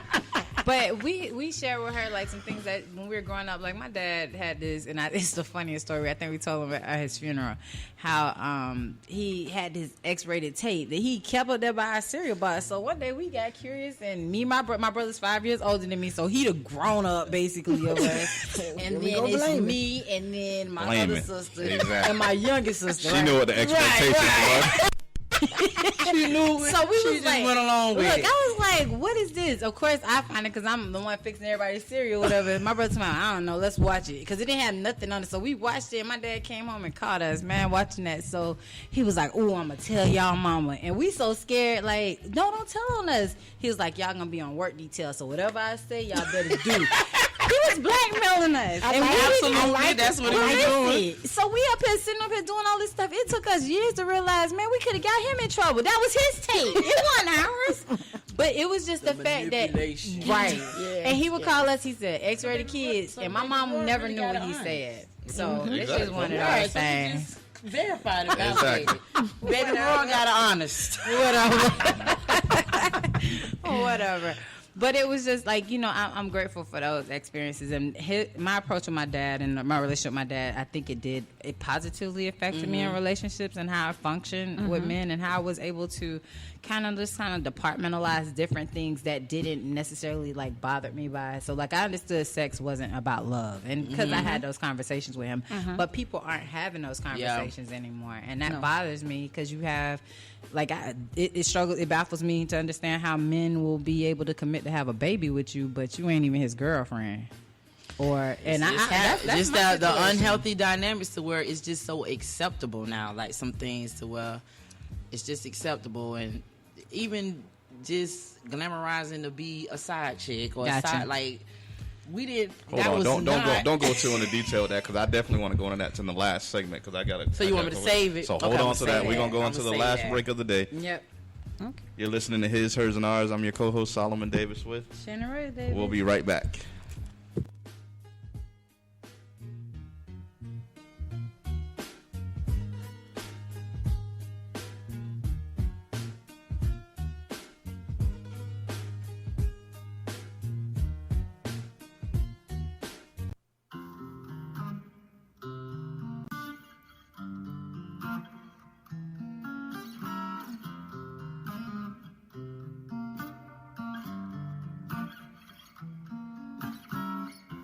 Set the tone when it's just me and you alone. Never lonely in the room, breathing slowly. Oh, you know me, yeah. Meditate, you can take me to a place where we can't be all alone. I let you hold me, 'cause you know me, yeah. Lay your head on my pillow, say, ooh. Touch is making me feel away, ooh. When I get around you, I lose it. 'Cause I feel so comfortable with you. You make me comfortable with you. I feel so comfortable with you. You make me comfortable with you. You make me wanna go deep, intimate. Let you in me inside. You're deserving of my mind, my mind. Lay your head on my pillow, say, ooh, touching. Way I'm touching, no, it's okay with you. When I get around you, I lose it. 'Cause I feel so comfortable with you. You make me comfortable with you. I feel so comfortable with you. You make me comfortable with you. You make me. Lay your head on my pillow, say, ooh. When you're touching my body, say, ooh. I ain't loving nobody but you. You. 'Cause I feel so comfortable with you. You make me comfortable with you. I feel so comfortable with you. You make me comfortable with you. You make me. You make me. You make me.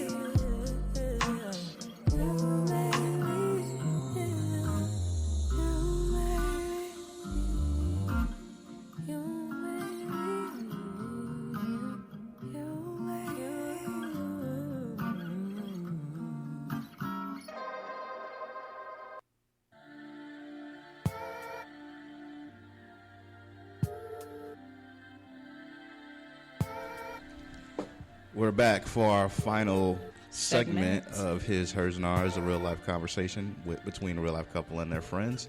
I'm your co-host, Solomon Davis, with Shannon Royal Davis. We're joined by Selena and Phekila, along with the Surgeon General behind the ones and twos. Yes, sir.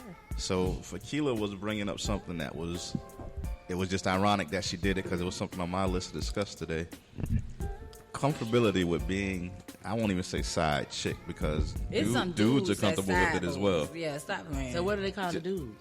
He's a side bae. Is that the sneaky link? I guess. That could be. I think because I seen on the social media the sneaky link. Oh, I don't know these. On TikTok, I have to learn stuff on TikTok. Y'all aging yourselves right now. I'm looking to my teeth. Don't do y'all that. showing y'all age right now. Now, I do go on TikTok. That's why I can't sleep at night, because I'm on TikTok. You making videos? Is that No, really? I watch She's just watching. Oh, okay. Is that really why you ain't She clarified. sleep? Wait a minute. No, but seriously, I mean, from y'all professional standpoint, I mean, what makes it okay just being on the side? Not having the obligation or responsibilities of a true relationship, but basically getting all the benefits of it. And you just said it. It's no commitment and no work. I have the power. I can do what I want to do.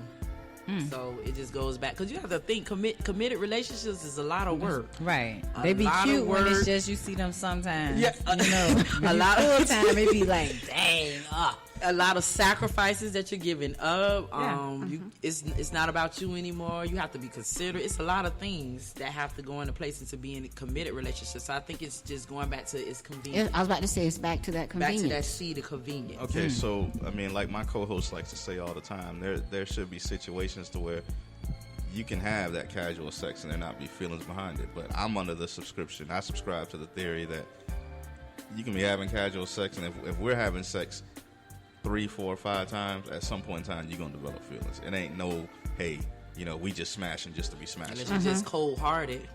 unless you just really understand where you at. Because that was me. I could be like, I was like that. I was with maybe like with this one person, like I was like, yo, you just for right now. Like if he understood he was Mr. Right Now. Now I don't know what kind of feelings he caught, but the minute you said you had some, I was done, because I let you know well in advance that I wasn't here for that, and I knew the space that I was in, that I was not into. I wasn't ready to be in a serious relationship. So if that's what you're looking for, that's not who I was. I'm just here for the good time. But I'm agreeing with Solomon. Over time, like if you're consistently having sex with someone and over time, and it you just don't on know in those moments in the timeline, anything is possible to happen. Now, I think like the role of the sneaky leak or the side piece, it's not consistent. Gotcha. So it's every now and then. So you don't have to have that. It's easy for you not to catch feelings because it's not all the time. Right. It's just whenever. But sometimes if it's consistent, then eventually, like I said before, sex is going to bring feelings. It's pleasure. So, I mean, from experience, like I said, we try to be transparent here. From experience, I can say I've seen both sides of that. One, I mean, hell, you and I, we didn't attend on dating and having a marriage, and look at us 12 years later. Oh, man. I had a different plan. Exactly. I tapped myself on the shoulder because she thought it was something casual, but, Wait, she thought it was casual? Yeah. But you thought but you knew it was casual. She thought I was casual, but look at what she is right And now. it was like it shouldn't even happen. casual, First off, it shouldn't even happen. I was like, this wasn't even supposed to happen. Well, couples therapists, I'm going to let you have this. It is what it is. I think so. I agree. And it's individualized. Thank you. But also going back, I speak about in reference to my first marriage before Shannon. There were certain people whom, I had relationships with while I was married who they were very well aware that I was married. And they were happy with that position that they were playing. It was the only woman that I'll show respect to is your wife. You don't put any other woman in front of me. So, hey, you stay married as long as you want. If that makes you happy, they happy. I get my time with you whenever you're available, which was very frequent. And they were happy with that role. And time out. So why you up here talking about, I got that. It wasn't about sex with Solomon. Solomon, he, in the same way them women was hanging around that he talking about, he does. I'm not even gonna play with him. I'm not even gonna play with him. Solomon is his dad's son. So when I tell you they are perfect gentlemen, they know, like, if we all went out one time for eating, he happened to show up, he gonna buy everybody a drink next time because he know what Selena like, he know what Phekila like to drink, and it'll be sitting on your table if y'all are coming. That's how he operates. And you don't see that where men pay attention to those details. And it was more of, hey, I enjoy spending time with her. It was more like I knew him as a friend, so it wasn't like it was something that just went into these different spaces. But Solomon is a true romantic. I tell people all the time on the show, I'm not super romantic. I'm learning how to be, and I'm learning that from him because I didn't know how to be romantic. I just knew that, hey, women, I like to do this. I can dress up and stuff, but that's not necessarily romantic. That's just something sexual, like it's driven by sex in a way. But to be able to be romantic with him and be in those intimate spaces and it just be like good conversation, and we can have a drink and have, like, you know, cheese tray or whatever out, like that kind of stuff is romantic. So I've learned how to do those things from him, but he does that, he doesn't know how to turn it off. So while he's talking about he got this woman who was like, oh, I only show your wife respect, he be over here whining and dining, sugar daddying it up. That's what he was doing, sugar daddying it with his wife. And like, wife that's every day. And then the little one who talking about, oh yeah, this is just this. Yeah, they was sugar daddying it up. She was showing him fine things, so he was taking me to restaurants because she done took him so well. You know, like, so it was that kind of stuff in exchange. Yeah. It never at any point did Solomon just be out here trying to act like he just so vicious and heartless. He was a smooth operator the whole time. I was gonna say, was the romance your charm, like your that is his thing. Point proven. She thought it was casual. That's the question I was asking. She thought it was casual. It turned into something else. She thought I was just with this. Because how do you know you weren't the one that he wanted to change for? Because a man is going to change, or people in general, but most men change for a person that's either caught their heart because they want to. This person is worth me changing. Okay, it can happen. But I wasn't looking at him like that. He was just a friend. It happened one time. I was like, they all start off as friends. Supposed to happen. No, it was legit. I got a friend, and we going on 3 years. But what did I tell you? I respected the heck out of him. But you ain't taking Tylenol. But look, for the first year, we was friends. It has 3 years. He was the one, like, nah, I ain't touching you, lady. Right. Oh, yeah. And that's a lot for a man to do. So that role of right, because that role was, and I do give him the utmost respect for that because I was transitioning from a separation. I wasn't fully divorced. Right. So the fact that he was able to, okay, I understand your situation, but this is what it's gonna be. Right. We just friends. And he meant that. He wasn't. And his thing was, I'm not going to. Gonna get nothing. I'm not gonna do this and then gotta get on my knees and ask for getting prayed. We're not doing this. So trying to get to heaven. Dude, I need you to learn about grace. You stupid. I need to learn about grace. Oh my God. But that was just a decision that either is it worth it or am I taking a chance or what? Because I could have easily just said, I got needs.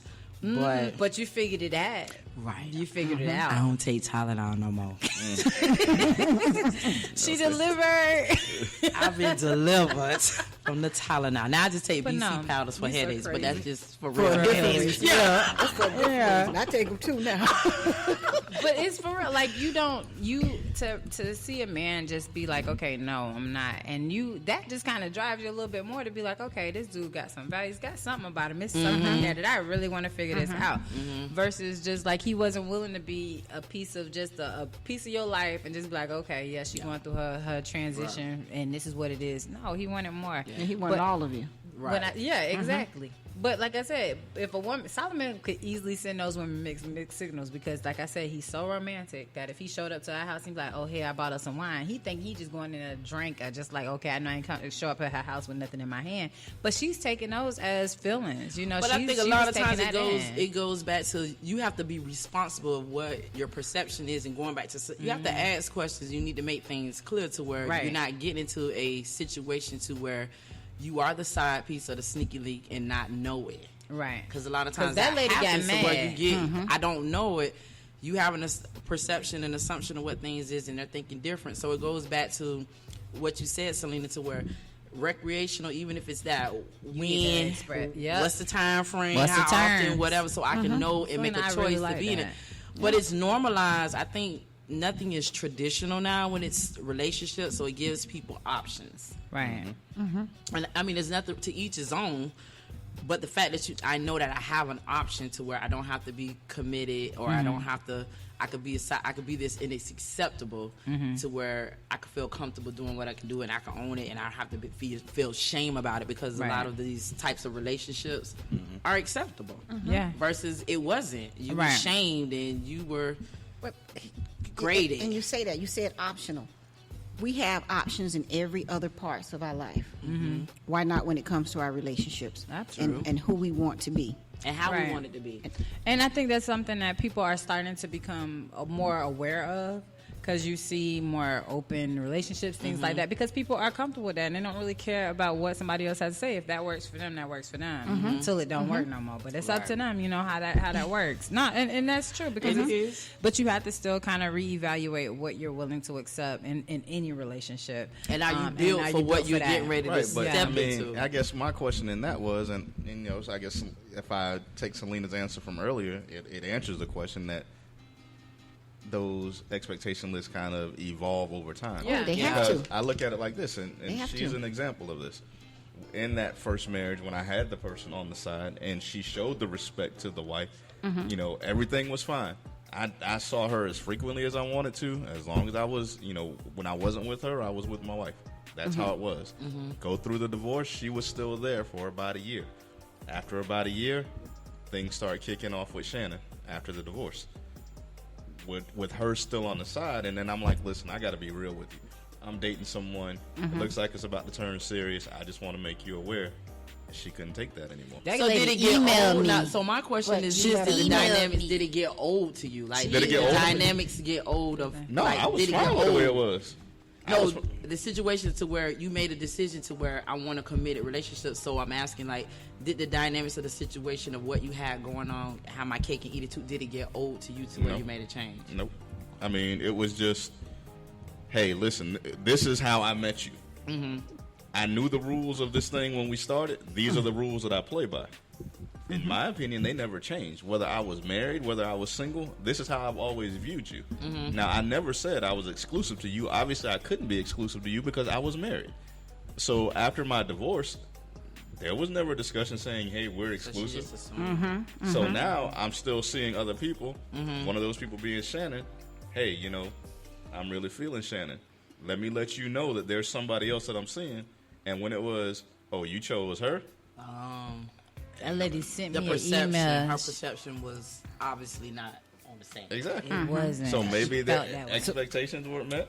No, not at all, because once you got divorced, she expected to be next in line. Yeah, she assumed. About what the expectations so they should have had another conversation. They changed. It was time for that And conversation. her expectations changed. Mine didn't. Well, the conversation probably needed to happen when he knew, or when she knew that he was about to get divorced. Because a lot of times, over time, and you're consistent, like you said, eventually some feelings are going to get involved. And on her end, she got feelings and probably saw opportunity. That okay, I'm next. I don't put in time. Yeah, I'm next. I'm obligated, or you're obligated to make me next, because I've been around and I've invested and I've sacrificed and I put things to the side for this, and I'm next. So she just assumed. And that's why Selena said another conversation. It should have been time time for for another another conversation. That should have happened when you decided, or even spoke to her and said, hey, I'm getting ready to go to divorce. But the thing about it is that I don't think that she even ever had like any expectations for him, period, point blank. Like, she never had her own standard for what she wanted it to be. Going back to what Selena said, it should have been discussed. So for me, I always tell people, even when I was dating, when I started dating somebody serious, I was like, look, I'm Michael Jordan and Phil Jackson and me. That's it. The team will build around us together. This is a collective decision. You ain't gonna be just jumping out here trying to re-sign people and do what the hell you want. We ain't doing that. No, donkey it all. No, it ain't. If Michael Jordan, I got that ball, I dictate whatever happened on this side. So I always used to tell him that. Stop. Don't even say nothing. Cut it out. Don't even say none of that. But it was just that kind of conversation. Like, I'm Michael Jordan on any team. Like, I'm not going to be second fiddle or whatever. I'm always going to be the first option. That's what I've always wanted people. Like, that was the conversation conversation I had. So if it can't be that way, then that's not what I want to be a part of. If we just gonna be just some random, we just gonna be playing pickup ball, then that's what we gonna play. 5 hill, that's what we do. Just let me know what we are. I don't have no problem having a pickup team. That you gonna have a problem. But let's have that conversation and let's be clear about that. Yeah. I don't ever think that she ever set the expectation for him. I think she just really assumed, and she turned him on to some different things, like stuff that he exposed me to. I probably wouldn't have just ventured out and did them on my own, but it was she was So sharing they these both different gained something experiences out with of each other, and that's this why season. it felt that way. Gotcha. Because to this day, she would call me his BET chick. That'd be so funny to me. Oh, I love. But anyway, I digress. You ready, BET? Anything else, BET? Honey, this is like Stars. You're going to have to pay for this premium price, baby. Premium price. Now, BT come with the regular cable package. This is premium. So how can I help you? I'm like 50 Cent. I made stars. Whatever. Since you started, I made. I power. There is no stars. Whatever. Anyways, so I guess that we've touched on a lot today. This it felt was good really to be back. It felt fun. good to be back. Oh my God, I'm glad y'all it was were worth here. the wait. Oh, Selena, thank next so time you much. come on, don't be acting like you in double dutch, like you want to wait. You jump in and talk over them, okay? See, we It played is. spades This how together. we You do. got to. But I'm so glad y'all came on, man. I appreciate it. I'm so glad we had the opportunity to get y'all on the show today. Absolutely. Oh, we are honored to be Yes. here. And Go ahead again and tell us about Yeah, your your plugs, locations, your your businesses, and how people can get in contact with you. Do you have your websites up and things like Yes. that? Okay, absolutely. So Brown Sugar Wellness, my website is www.brownsugarwellnessllc.com. You can go there and visit. There is a tab to request services. It's a secured message, and it does go straight to an email that I have. I do take insurance, most major commercial insurance. I also take Medicaid. All right, go ahead. So I do offer a sliding scale fee special for students, whether you're an adult student, part-time or full-time, for those who do not have insurance. All right. And I offer sliding scale fees for individuals who don't have insurance and need to be self-pay income. Phone number is area code 813-679-6279. Thank you. Go ahead, Selena. I should have went first. So mine is, like I said, SCBL Counseling and Consulting, LLC. And I don't have it. I cannot see. Oh, you Put your glasses on. Get Get your your glasses. glasses. Okay. And let's see. I said the SCBL Counseling and Consulting, LLC. And my contact number is 813-517-9278. I have sliding scale fee. I do accept some insurances. If I do not accept your insurance, I normally, I'm not going to say normally because I haven't turned, I always negotiate a fee. Gotcha. So an example would be if your copay is $40. If that's what we'll use. That's the negotiation. Okay. You can pay the $40 if you want me for your therapist. Okay. Gotcha. What else? My email is scblcounseling@outlook.com. I do not have a website. I need to, I'm sure, but I've been fortunate enough that I get a lot of clients by word of mouth. Referral. I get referrals from other clinicians, and I'm on a couple of different, I guess, platforms. Yeah, panels, Gotcha. credentials, EAP. Well, no, not just EAP, like the what's the one we're on? The Black Girl. Therapy for Black Therapy for Girls. Black Yes, Girls. that's also a good platform. One of the for, platforms we use, and I get a lot of yeah. referrals from our girls of color. Okay. Get Yeah. a lot of referrals. That Well, way. leave y'all cards with me so I can post them on our, Absolutely. our site.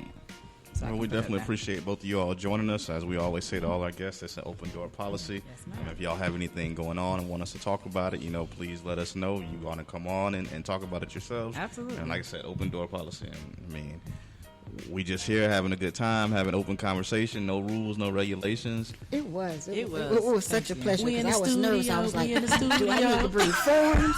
No. Are we going to discuss this? I said, Selena, it's not formal. It's not. We don't. It's calm. And I'll be honest with you. We don't try to put you in a situation.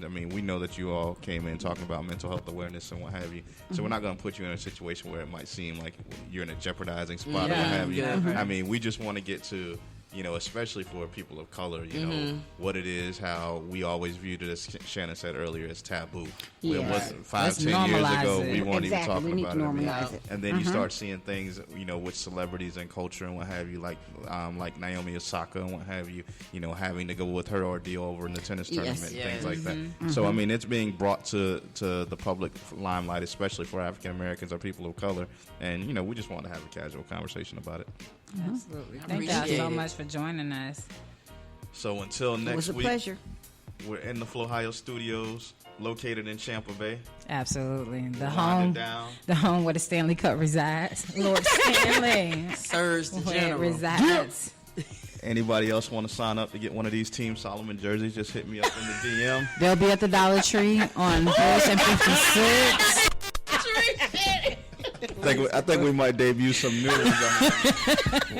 We got the Pewter Color Bucks jersey here right now. We might be debuting a Stanley Cup version. Do a of the Team lightning, Solomon your jersey. lightning hockey jersey. We might do one like that coming They may soon. sell that at Five Below. There you go. You can pick it up at Five Below out in Brandon. Okay. Thank you. Shannon, Hey, don't- you bring the shade. Hey, don't let Shannon get her feelings hurt when she sees Sabu wearing a Team Solomon jersey.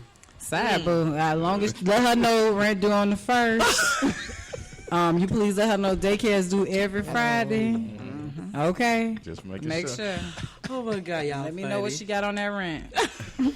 Look here, we might be at the negotiation table because Side Bay With the he ain't gonna- expectation look, list from Side Bay ain't gonna Selena. even come in here with no shirt. He just gonna come in here fresh. With That's the all. expectation list from Selena. Right. You need to understand that. So as long as she can wear the shirt, I don't give a darn. Rent due on the 1st, hunty.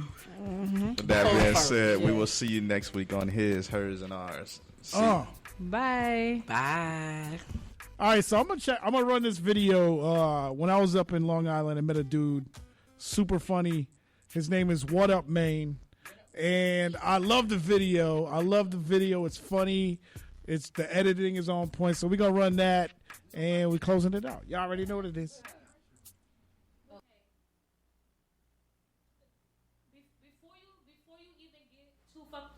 Before you get too worked up, listen. This is the 3rd time you did this to me. 3rd. Okay. The baby mamas, the kids. You know, you lame, you whack, and you finna be single. Bye.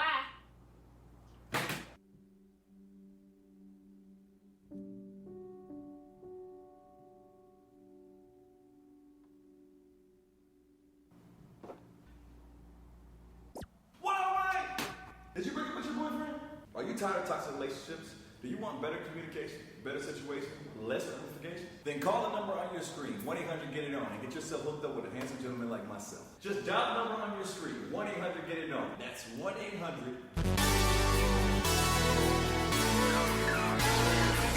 Hey, how you doing? Nice to meet you. This a B-flat track that is bumping through your speakers just like an iPhone. Girl, I'm loving your features. So go on, shake that booty, get up really squeaky sneakers from me. I'm here to tell you about this brand new product. Go on with the other thing, throw it in the garbage. If you feeling bad, don't worry, we got it. Make you feel good like this song, you got it. Oh, you don't like the song, why you getting down? Why you jumping jiggy? Tell me why you moving around? Why you on the floor, band balled in the rhyme? Why you sweating so hard? Why you losing some pounds? Hey, it's famous, damn near contagious. Feeling the greatest, this is outrageous. Wanna feel good from the inside out. 1-800-GET-IT on. Press 9 before you die. I love to be alone with you, or just talking on the phone with you. With this feeling, there is no issue. Now don't you wanna take this home with you? Yeah, you can take it home, home, home, home, home. Like it's takeout, you can take it home, home, home, home, home. Know you feel it, girl, this is what you want. 1-800-GET-IT-ON. Tell a number, girl, you can take it home. Say now, oh, you feeling good where you supposed to be. That's what the product made for when it's guaranteed. Now, ooh, you smell good, smell like potpourri. So come and dance a little closer, come close to me. Now, please, that a number, girl, what you waiting for? Have to get it here, they don't have it in the store. And no, that ain't enough, girl, get you some more. And yeah, we deliver, yeah, we'll bring it to your door. Now, hey, girl, you pretty, the baddest like Nefertiti. Like really in any city, that body gets stupid silly. That waist is so itty bitty, some model should be on TV. Now come again, be my missy, you love me, you never leave me. Woo! No, you want it, girl, stop playing around. Let me sign you up for a 30-day trial. We can go and get it on till you throw in the towel. And I leave you laying there with a happy meal smile. I love being alone with you, or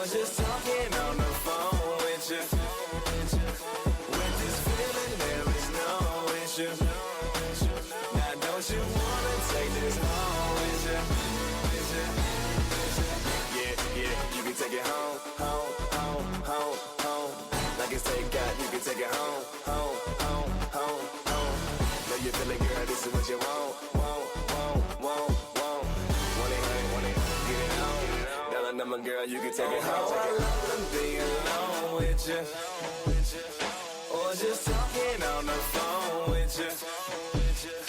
With this feeling, there is no issue. Now don't you wanna take this home with you? Yeah, yeah, you can take it home, home, home, home, home.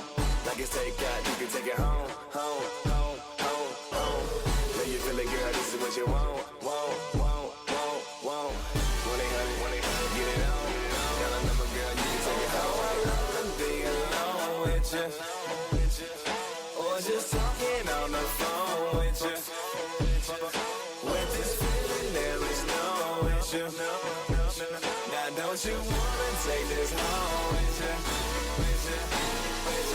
Yeah, yeah, you can take it home, home, home, home, home. Like it's takeout, you can take it home, home, home, home, home. When you feel it, girl, this is what you want, want, want, want, want. 1-800, get it on. Got a number, girl, you can take it home. Are you Sunset Orange Drive 27? I am. Alright, cool. Sign here.